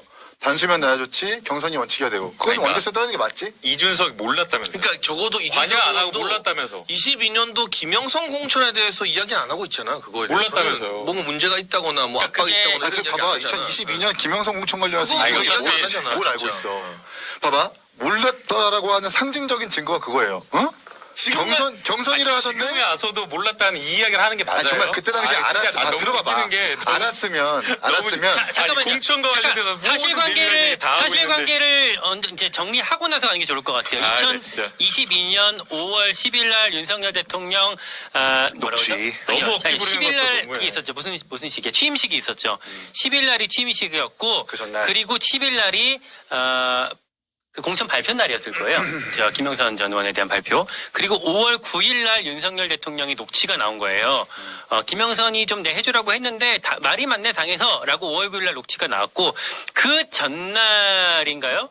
이준석 대표랑 명태균 씨 사이에서 경선이 원칙이라던데 뭐 이런 문자가 있었던 거고. 그러니까 정확히 말을 하자면 그 공천 발표가 나기 이틀 전에 이준석 대표와 명태균 씨 간에 뭐 문자 그리고 이준석 대표는 경선이 원칙이라던데라고 말을 한 걸 갖고 김남국 의원은 알고 있었잖아라고 하신 거고. 그것뿐만 아니라 다 이야기하잖아요. 지금 포항이랑 구청장 선거랑 다 이야기하고 있는데 지금 몰랐다는 게 말이 되냐고. 그때 당대표였잖아요. 그러니까 내가 말했잖아. 당대표니까 다 안다고. 자, 포항시 그거 관련해가지고. 받는 게 당연하다고 그랬는데 그때 안 받는다며. 이 사안을 구체적으로 뜯어서 봐야 돼. 공관위에서 결정한다며. 김건희의 김건희의 이름을 파는 사람이 있길래 가서 확인해가지고 아니라는 거를 듣고 끝장을 냈다라는 게 포항시였었고 강서구 같은 경우에는 이 사안이 지나고 보니까 시도당을 통해 가지고 자기가 패싱당했다는 것도 알았고 김영선 의원은 다른 데서 정보를 듣고 경선이라 하던데 이 세 가지만 봐요. 경선, 거절, 패싱, 의혹 점철되는 게 이준석의 공천에 대한 표현이야. 근데 대통령과 표현 그 비교를 해봐. 이준석은 몰랐던 게 확실하지. 네, 이게 너무 재밌는 게 어떤 F지. F랑 T랑 아니야. 김남국이 아이야. 나 F요? T야 T. F 같은데? F야. 저도- 완전 F요? 나 F야. T 같은데? 나 F야. 아 그래? 나 완전 F야. 이준석 만나서 약간 T로 조금 바뀌고 있는 거지. 그것도 맞아. 장치고 F의 T예요. 저는 완전 T. 완전 T. 아무튼 그래요? 극T지 저기는. 왜 그렇게 혐오하듯이 극혐하듯이 말해. 극T가 극혐으로 들려. 김남국 의원님이 F야? 원래 남국이 형 F 같은데. 원래 F지. 네. 눈물을 보인 적이 없는데 사람이. 아니 우리 지금 두 군데서 비슷한 의견 주셨어요. 우리 제작진도 토픽 3로 화합의 시간을 가져볼까요? 라고 주셨고 성남 총각님도 이제 슬슬 한동훈 대표 얘기합시다. 이재명 대표에게서 서초동 친구를 빨리 만들어줘야죠. 뭐 이런 댓글을. 또 지난번에 진짜. 왜? 지난번에 또 거짓말한 거 두 사람 있는데 또. 뭔데? 자 일단 넘어갈게요. 잠적한 이준석 만난 명태균 윤희 갈등 중재했다고 했는데 중재한 거 없다고 두 사람 우겼잖아. SBS 있는데 기사. 뭐라고? 잘못했습니다 저희가. 네 토픽 3 넘어갈게요. 넘어가시죠. 네 토픽 3. 아유, 네. 근데 쿨하게 인정하잖아. 뭔지 모르겠지만 계속 거짓말하고 우기고 진짜. 거짓말이 뭘 아니야. 거짓말을 해? 나 진짜 아니, 내가 만약에 진짜 여기서 기사를 여기서 찾아서 설명할게. 그때 우겨가지고 보도가 나오니까 봐봐. 나도 뒤늦게 알게 봐봐요, 되는 게 형님. 있는 나 거지. 여기서 나도 선언할게요. 모르는 거 모르는 만약에- 거 내가 어떻게 다 하라고. 만약에 이준석 대표가 야 진짜 들어보세요. 대단하다. 진짜 거짓말 아니야. 이준석 진짜 대표가 정치인 해야 돼. 두 진짜 사람 거짓말 아니야. 들어봐. 이준석 대표가 누구를 무리해서 공천을 준 게 딱 드러나지? 야. 공천 계획 정확하게 해가지고 나 비례 6번 같이 말고 누가 공천 줬다는 게 드러나지? 나 바로 거절할 거야. 아니 그만해. 잠깐만.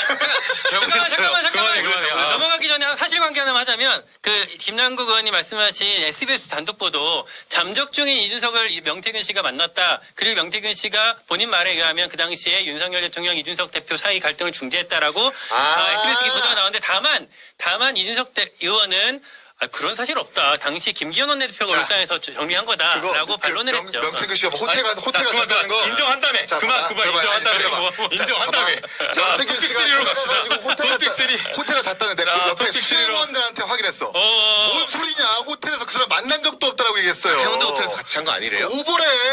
만난 것도 아니에요. 최근이 완전 거짓말하는 거네. 논조가 호텔에서 들어가가지고 방에서 같이 잔 걸로 그러면- 들었는데 거기서 수행한 두 사람한테 내가 확인했어. 무슨 호텔에서 같이 자냐고. 그러면 말도 안 되는 소리라고. SBS에 정정보도 요청하세요. 물론 이준석 대표가 그렇게 할 일인데 지금 SBS도 그렇고 TV조선 3천만 원 이슈도 그렇고 뉴스토마토의 GPS도 문제도 그렇고 지금 정정부 잡기 너무 많아. 명태균의 일방 주장이 사실인 것처럼 많이 보도가 되고 있어요. 그래. 아무튼 이 부분 조금 더 우리가 뭐 정치하게 봐야 될 것 같고 토픽 3 갈게요. 제발 갈게. 단계 이슈가 핫한 여당.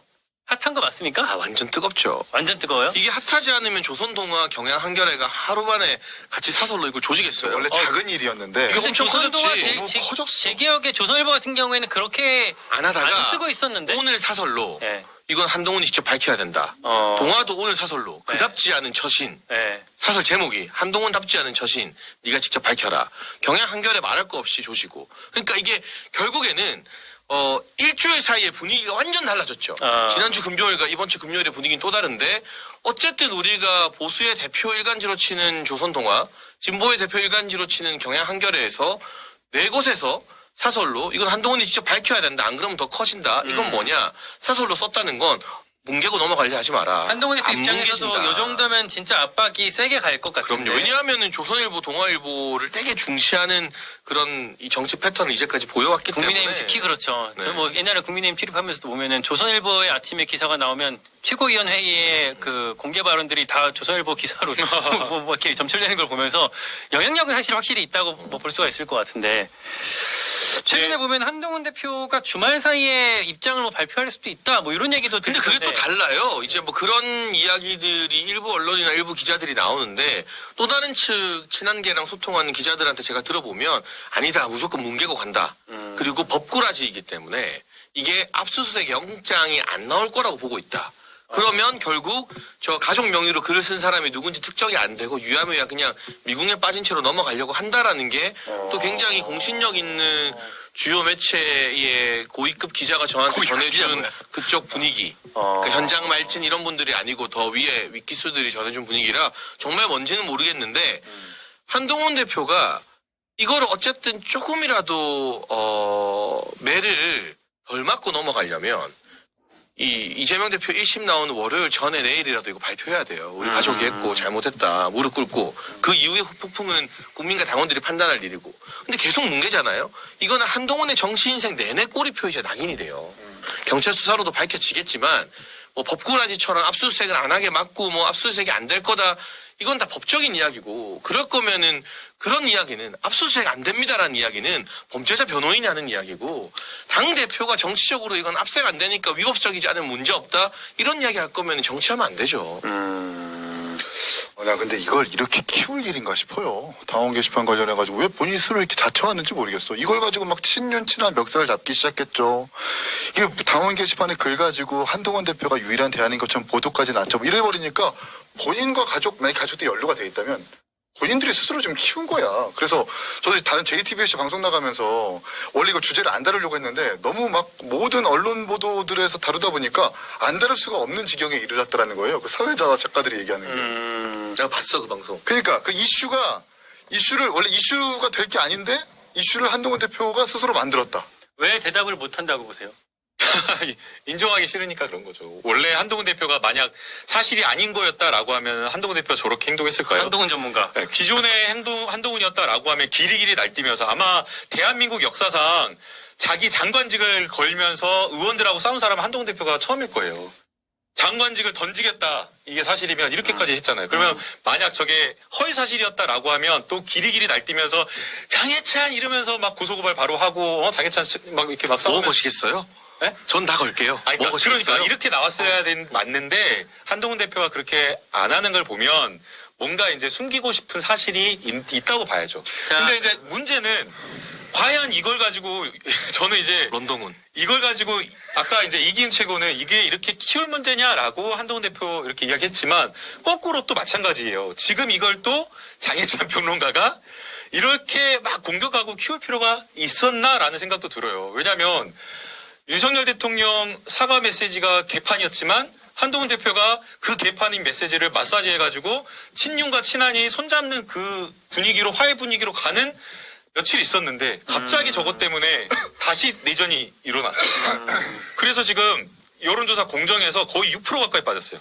한동훈 대표 아니, 지지율이? 아니 당 지지율이. 당 지지율이? 당대주의 18일과 7월 18일과 7월 19일 날 있었는데 민주당의 지지율은 6% 거의 6% 가까이 급등했는데 거꾸로 급락한 거예요. 근데 이 상황에서 당 지지율이나 이런 것들을 살피지 않고 한동훈을 계속 공격하는데 그러면 이걸 묻고 싶은 거예요. 장혜찬 최고한테. 이걸 키워가지고 결국에는 한동훈 대표를 끝까지 고립시켜가지고 쫓아낼 거냐. 쫓아내고 싶은 거냐. 그 계획이 있는 거냐. 근데 저는 진실을 밝히는 데 관심이 있을 뿐입니다. 이게 정치적으로 뭐 당정 갈등이 봉합되는데 정치인이네. 그리고 이재명 대표 재판이 있는데 이걸 왜 지금 들춰냈느냐? 그런데 한동훈 대표가 남긴 명언이 있어요. 봐봐, 다 아닌 것 같다 그러잖아. 한동훈 대표가 남긴 명언. 우리 제작진이 아닌 것 같아요. 바로 아닌 것 같다고 지금. 국민들 보기에 공정한 척이라도 해야 된다. 어. 걸리면 가야 된다. 이건 검사 한동훈이 남긴 명언이에요. 지금 한동훈 대표가 용산을 향해서 뭐만 하면 의혹만 있어도 사과해라. 이랬으면 자기도 의혹만 있으면 사과를 하던가 해명을 해야죠. 그리고 이게 이 시기에 걸렸어도 범죄 혐의가 포착되면 가야 되는 거예요. 그러니까 검사 한동훈이 정치인 한동훈을 지금 비웃고 있을 겁니다. 정치적 파장으로 봤을 때는 제가 하나 드는 생각은 28일 날 김건희 여사 특검 재표결이 있을 거 아니에요. 제2표결. 그거를 위한 어떤 내부 이탈표 단속을 위한 신윤계 입장에서는 어떤 그런 포석으로 같이 생각하고 있지 않을까. 어차피- 목표를 잡았다. 네. 어차피 그것과 상관없이 이탈표는 8표 이상 못 나온다는 게 당내 주류들의 의견이고 친한계들의 메시지도 오히려 2차 때보다 3차 때 더 강하게 우리 이탈 안 한다고 나옵니다. 저한테 막 전화 주시고 연락 오는 의원들이 굉장히 많아요. 이 사건에 대해서 물어보고 하시는 분들이. 근데 그분들이 전문가. 28일 본회의까지는 우리 지금 참고 있다. 잘잘하고 있는 거다. 오히려. 참는 게 이거다. 이게 참는 거다. 아. 그냥 이거 해당 행위인지 아니면 명의 도용인지 밝혀라. 밝히고 떳떳해져라 정도의 수위는 우리가 수위 조절하는 거다. 너무 자극하면 휘린드 돌 수가 있으니까. 28일 이후에는 우리가 안 참는다. 이걸 이렇게 그래요. 뭉개고 넘어가는 게 말이 되냐라는 게 반대야, 내 생각이야. 적어도 저한테 연락 주시는 분들의 중론이기 때문에 이게 25일에 이재명 대표 재판 28일 본회의로 안 붙여요. 또 살아나. 왜냐하면 해명이 안 되면 한동훈 대표가 공식 석상에 나가고 무슨 말을 할 때마다 아니 당신 가족 드루킹은요. 이걸 어떻게 떼겠어요. 이 꼬리표를. 집요하다. 진짜 집요하다. 근데 배워요 좀. 민주당도 해경군 김씨 의혹 막 경찰 수사하고 난리 났지만 이게 1년 넘게 민주당 내에서 뜨거운 감자였었거든요. 그렇죠. 이거 안 잦아들어요. 이거는. 약간 텀이 죽다가도 또 무슨 이슈 발견되면 또 터지고 계속 될 겁니다. 그때 아마. 개경공임 씨도 사실 서버가 외국에 있는 트위터여서 그렇지 이거는 지금 DC 인사이드랑 네이버 댓글이랑 당원 게시판이기 때문에 서버가 국내에 있어서 만약에 진짜 걸리면 가는 거야. 개경공임 씨와 너무 달라요. 근데 아까 장최가 얘기했지만 한동훈 대표 입장에서는 어떤 생각 갖고 있는지 잘 모르겠지만 만약에 정말로 이거를 수사를 했을 때 압색이 안 올 거라고 생각한다 그랬잖아요. 뭐 본인은 그걸 바라고 있고 그렇게 믿고 있겠죠. 그 차원에서 압색이 어려울 수도 있는 거 아닙니까? 근데 그게 바로 법꾸라지 마인드인데 국민들이 봤을 때 이미 이미지가 나락으로 가고 있잖아요. 오죽하면 동아일보가 그답지 않다. 한동훈답지 않다고 사설 제목에 박아버리잖아요. 아니 그렇게 세상 잘난 척 모두에게 손가락질하면서 가르치고 다 걸고 껌껌이 대응하던 분이 왜 가족 문제만 껌껌이 대응 안 하냐. 이제 이래가지고 용산 대통령실에 개혁 주문하겠습니까? 그러면 국민들이 아니 너희 가족 문제는 왜 개혁 안 해? 왜 쇄신 안 해? 민주당에가 다 뭐라 하고 갑자기 그때 이후로 기자들을 백불에서 만나는 게 부담스러우니까 이분이 페이스북이 폭주해요. 하루에 페북을 막 5개, 6개. 그리고 최고위에서 본인 발언이 혼자 막 15분 발언해. 나 살다 그런 경우 처음 봤어. 나도 1년 넘게 최고위 했지만. 그렇지만 그 말에 이제 힘이 안 실려요. 네 가족 문제부터 해결해라. 네 가족 문제부터 해명하라는 게 계속 검사 따라붙어요. 한동훈으로서는 아이폰 비밀번호 그냥 숨기고 넘어갈 수 있겠지만 정치인 특히 집권여당 당대표로서는 그런 식으로 뭉갤 수가 없다라는. 네, 좀 계속 살아나요. 이 진현정 이슈가. 변호사 핸드폰이 아이폰이에요? 모르지 그건 나가. 그 아이폰에 암호 자동 완성이라고 있어요. 기능 암호 자동 완성. 그러니까 어떤 홈페이지를 들어가서 그 아이디와 암호를 치지 않아도 거기 저장이 돼 있어가지고 로그아웃하고 거기 커서만 갖다 내면 다른 아이디와 비번을 넣으시겠습니까라는 게 떠. 그러면 10개고 20개고 다른 아이디를 계속 돌릴 수 있는 거예요. 아주 간편하게. 그러니까 굳이 아이디와 비번을 치지 않아도 이제 그 암호 자동 완성 기능을 통해서 다 계정 전환이 쉽게 가능하다. 어디가 다른 나라에서 왔어. 아니 이거를 무슨 아니, 2분 동안 설명. 갤럭시 써서 모른다고. 아니, 진짜 만약에 너무- 정말 아니, 갤럭시에도 있지. 가족들이 연루되어 있는데 뭐 그 어려운 가족 중에 뭔 얘기 70대 하나 할아버지가 한 사람의 아이폰이면 같은 글을 1, 2분 간격으로 다른 아이디로 썼다라는 게 아이폰이면 그게 좀 말이 되거든요. 아니, 왜냐면 갤럭시에도 1, 있어요. 2분 정도로 그렇게 암호 자동 완성 기능으로 로그아웃하고 바로 로그인해가지고 복붙해서 글 올리면 딱 그 패턴과 시기적으로 맞아떨어져. 이게 폰이 아닐 수도 있어요. PC일 수도 있어요. PC. 아니 근데 PC면 PC도 자동 완성 있잖아요. 자동 완성 다 있어요. PC면은 있어. 내용을 미리 정했다가 컨트롤 C, 컨트롤 V 하는 거기 때문에 1분, 2분 간격으로 로그아웃하고 아예 컨트롤 C하고 매크로로 막 이렇게- 돌렸을 아, 거였어? 매크로가 아니라 본인이 했어도 이게 핸드폰으로 손가락 하는 것보다 훨씬 빠르게 작업이 가능하잖아요. 뭐 할아버지들이 다 계셔가지고 방송하는 그리고 이게 저는 그 폰이 아니라 PC의 가능성이 높다고 보는 게 네. 이게 이 글올린 시간대가 고정 패턴이 나와요. 평일에는 보통 오후 11시 이후, 주말에는 보통 낮 1시, 막 이럴 때 낮 시간대가 많으니까 이게 뭐 PC일 수도 있고 폰일 수도 있고. 아니, 저는 이제 이게 한편으로는 장혜찬 평론가를 응원해주고 싶은 마음도 있어요. 한편이 아니잖아. 아니 근데 너무 잘한다, 잘한다. 마음이 있어. 그냥 응원해줘. 아니 근데 또 한편으로는 아니 지금 민생이나 이런 게 진짜 너무 어렵고 뭔가 정부 여당이나 이 정부에서 뭘 해야 되는데 이 말도 안 되는 아니 그 한동훈도 그냥 사과하면 끝날 문제고 여기도 그렇게까지 할 문제가 아닌데 이거 가지고 지지고 볶고 아주 잠깐 난리라고요. 윤석열 정부한테 힘을 실어줘라. 아니 윤석열 정부의 그 정부가 뭐야? 윤석열 정부잖아.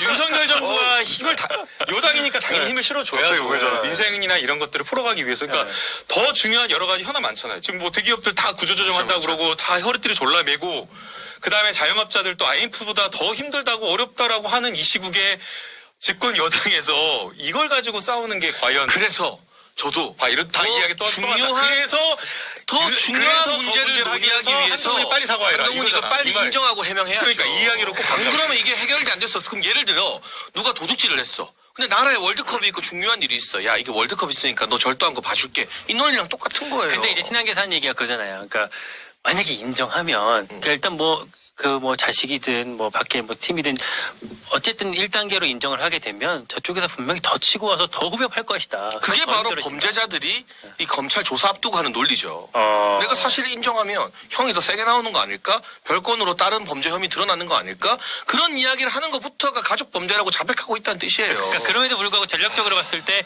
사과하기 어려운 측면이 있지 않을까 하는 거죠. 그러니까 그건 진짜 근데 정말 전형적인 근데 진짜 범죄자들의 마인드잖아. 아주 정말. 만에 하나 가족들이 아니고 가족들의 아이들을 받은 누군가 제3자가 글을 쓴 거야. 아, 그럼 진짜 심각한 그러면 문제가 더 되는 거지. 문제가 심각한 거죠. 더 문제가 그 내가 인터뷰에서 말한 거야. 도망갈 구속 줄게 진인정이라고 빨리 인정해라.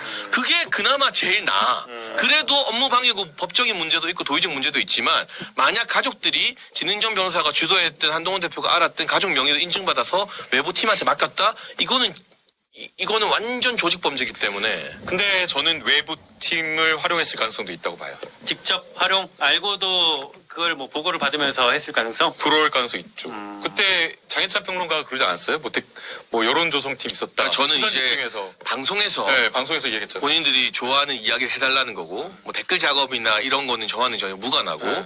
어쨌든 근데 그때보다 더 심한 건 예를 들면 정치적으로 제가 이기인 최고한테 어디 나가서 내 이야기 좀 좋게 해줘 이 이야기 좀 해줘 이거랑 이기인 최고가 본인 가족들 명의를 쫙 해가지고 내 아이디어 특정 글을 막 쓰는 거랑 하는 거랑 완전 다른 이야기죠. 그때도 뭐 그거는. 댓글팀 이런 건 아니었죠. 그건 전 댓글이라는 언급은 한 적이 없어요. 전혀 뭐 그러니까 그런 상관없는 거죠. 근데 제가 그 이야기를 했더니 민주당의 양문석 의원이 의심 가는 댓글 계정들을 막 찾아내고 있었던 거고. 그랬었지. 근데 그때 이제 지금 찾아보니까 댓글팀은 아니라 그랬는데 그때 이야기가 온라인 여론조성팀 운영 의혹이에요.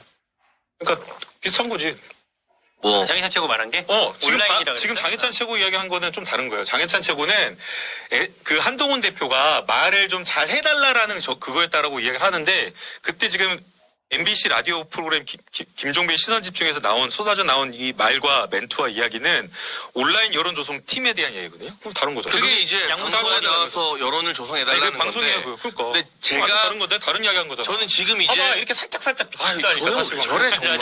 아니 기사가 있어. 기사를 찾아갖고 이야기하는 거. 설명을 해줄게, 설명을. 들어보자고. 맨날 사실관계를 설명을 들어보자고. 들어보자고. 사실관계를 치는 게 아니라 잠깐 민주주의는 일단 듣는 것부터 시작합니다. 저는 제가 경험하고 증거가 있는 것만 이야기합니다. 제가 경험한 건 분명히 방송에서 잘 말해달라는 게 있었고 그로 인한 제가 잘 말하는 것들이 뭐 저는 관여를 안 했습니다만 뭐 온라인 커뮤니티 이런 데 장혜찬이 이렇게 말했다 하면서 많이 퍼져나갔어요. 그러면서 우호적인 여론이 조성됐었다는 이야기를 지난 7월에 했던 거고 이번에 드러난 건 수많은 캡처와 엑셀과 증거로 한동훈 가족 명의가 동시간대에 글을 남긴 제목 내용 시간대가 다 증거로 나왔기 때문에 이거는 여러 명이 다 할 수 있는 게 아니라 한 사람이 가족 명의를 차용해서 이 여론 조작을 한 거다라고 말한 거고. 그러니까 자, 이해할게요. 방송에서 이런 언급을 해달라라는 주문을 받고 말하면 온라인 그 여론이 이렇게 바뀔 것이다 이런 취지였다는 거죠. 아니 그러니까 지금 이렇게 살짝 비틀어서 말하는데 그때는 아니었다니까요. 계속 우기는 거야. 장해찬 해가지고 다운표돼 있어요. 한동훈 법무부 장관 때 우호적 여론조성팀 별도 있었다 이렇게 나와 있고요. 시선지침 그 제목 자체가 딱 그러게 해요. 한동훈 후보 우호적 여론조성하는 댓글 팀 이렇게 나와 있어요. 제 발언이 아니에요. 전 댓글이라는 단어를 쓴 적이 없어요. 그러니까 다른 데에서는 본인 여론이 이게 인용으로 돼 있다니까요. 그러면 그거 다 허위 사실로. 자, 이 허위 사실이 부분- 아니야. 어. 이게 왜 연결되고 이게 왜 내가 허위 사실을 말하는 건지 모르겠어. 이 부분은 제가 정확하게 사실관계를 좀 확인해서 다음 주에 올게요. 다 뉴스가 오케이. 여론조성 시간이 많이 됐으니까 우리 커피 쿠폰 나눠드려야 되고 지지율 솔루션까지 해야 됩니다. 솔루션 준비들 해 오셨습니까? 다음 주 여론 솔루션? 네, 여론조사 또 나올 텐데 윤석열 대통령에게 어떤 지지율 솔루션을 하나씩 좀 드린다면 어떤 것이 있을지 어떤 분 뭐 준비되신 분부터 할게요. 저는 최고. 예. 저는 빠른 인적 쇄신. 빠른 인적 쇄신. 네, 뭐 지금도 뭐 약간씩은 소식이 들리고 뭐 예상 끝나면 한다 합니다만, 그런 거 아니야? 근데 어쨌든 내각이든 대통령실이든 이재명 대표 위증교사 재판 선고만 기다리는 게 아니라 저쪽에서는 이제 재판 결과 가지고 난리인데 여기는 뭔가 인적 쇄신으로 변화를 하려고 하네. 이런 시도, 이런 뉘앙스를 보여드리는 게 굉장히 중요하다고 봐서 빠른 인적 쇄신이 솔루션이라고 생각합니다. 일단 지금 이번에 나온 게 그 저기 누구야? 저 음주운전 이름이 생각이 안 나네요. 강기훈 선임 행정관 같은 경우에는 자진 사퇴할 거다 이런 보도가 오늘 나오던데. 사의를 표명한 걸로 알고 있고요. 본인이 이제 어떻게 보면 대통령의 인적 쇄신 기조에 이제 해외 순방을 마치고 돌아오셨으니까 부담이 되고 싶지 않다 해서 막 여러 가지 오해와 억측과 공격이 많았지만 좀 대통령을 위해서 대승적 결단을 한 거죠. 근데 그런 결단은 굉장히 높이 평가해야 된다고 생각합니다. 근데 이제 그 정도가 아니라 대통령실 전반에 대한 인적 쇄신도 필요하고요. 대각에 대한 인적 쇄신도 필요하고 가능한 부분부터 빠르게 뭔가 대규모로 분위기가 바뀌는구나. 뭔가를 변화하려고 하는구나라는 걸 좀 보여줄 필요가 있다고 생각합니다. 네, 이긴 최고. 저는 바보야 문제는 경제야. 문제는 경제야. 문제는 경제. 네. 뭐 인적 쇄신이 방법일 수도 있겠는데 네. MBS 조사에서 이제 국정 지지율, 정당 지지율도 조사를 하긴 했지만 그 사회를 이루고 있는 갈등이 뭐가 심하냐라고 물은 게 있거든요. 거기에 이제 보수 진보 이념적 대립도 한 82% 되는데 가장 높은 비율을 차지한 게 빈부의 갈등이에요. 그래요. 그러니까 어려운 사람과 가진 사람의 갈등이 훨씬 더 이 사회에서 심각하다라는 게 지금 국민들이 말하고 있는 중론이거든요. 이런 상황에서 지금 정치권이 집중하고 있는 이슈는 명태균 이슈, 이 제1야당 대표의 사법 리스크 이런 것만 집중되고 있는데 인적 쇄신이든 간에 이 정부와 정치가 챙겨야 될 건 경제니까 이 경제와 관련된 명확한 그리고 명징한 메시지 내지는 정책들이 빨리 나와줘야 된다라고 생각합니다. 네, 김남국 전 의원님 무슨 이야기를 하죠? 솔루션, 지지율 솔루션. 집중하세요. 지지율 솔루션. 아니 다 우기니까 말을 하고 싶은 마음이 없어. 왜 그래 본인 또? 이야기한 거를 내가 그러니까 직접 이야기한 멘트를 보고 있는데 내가 댓글이라는 단어를 쓴 적이 있어요?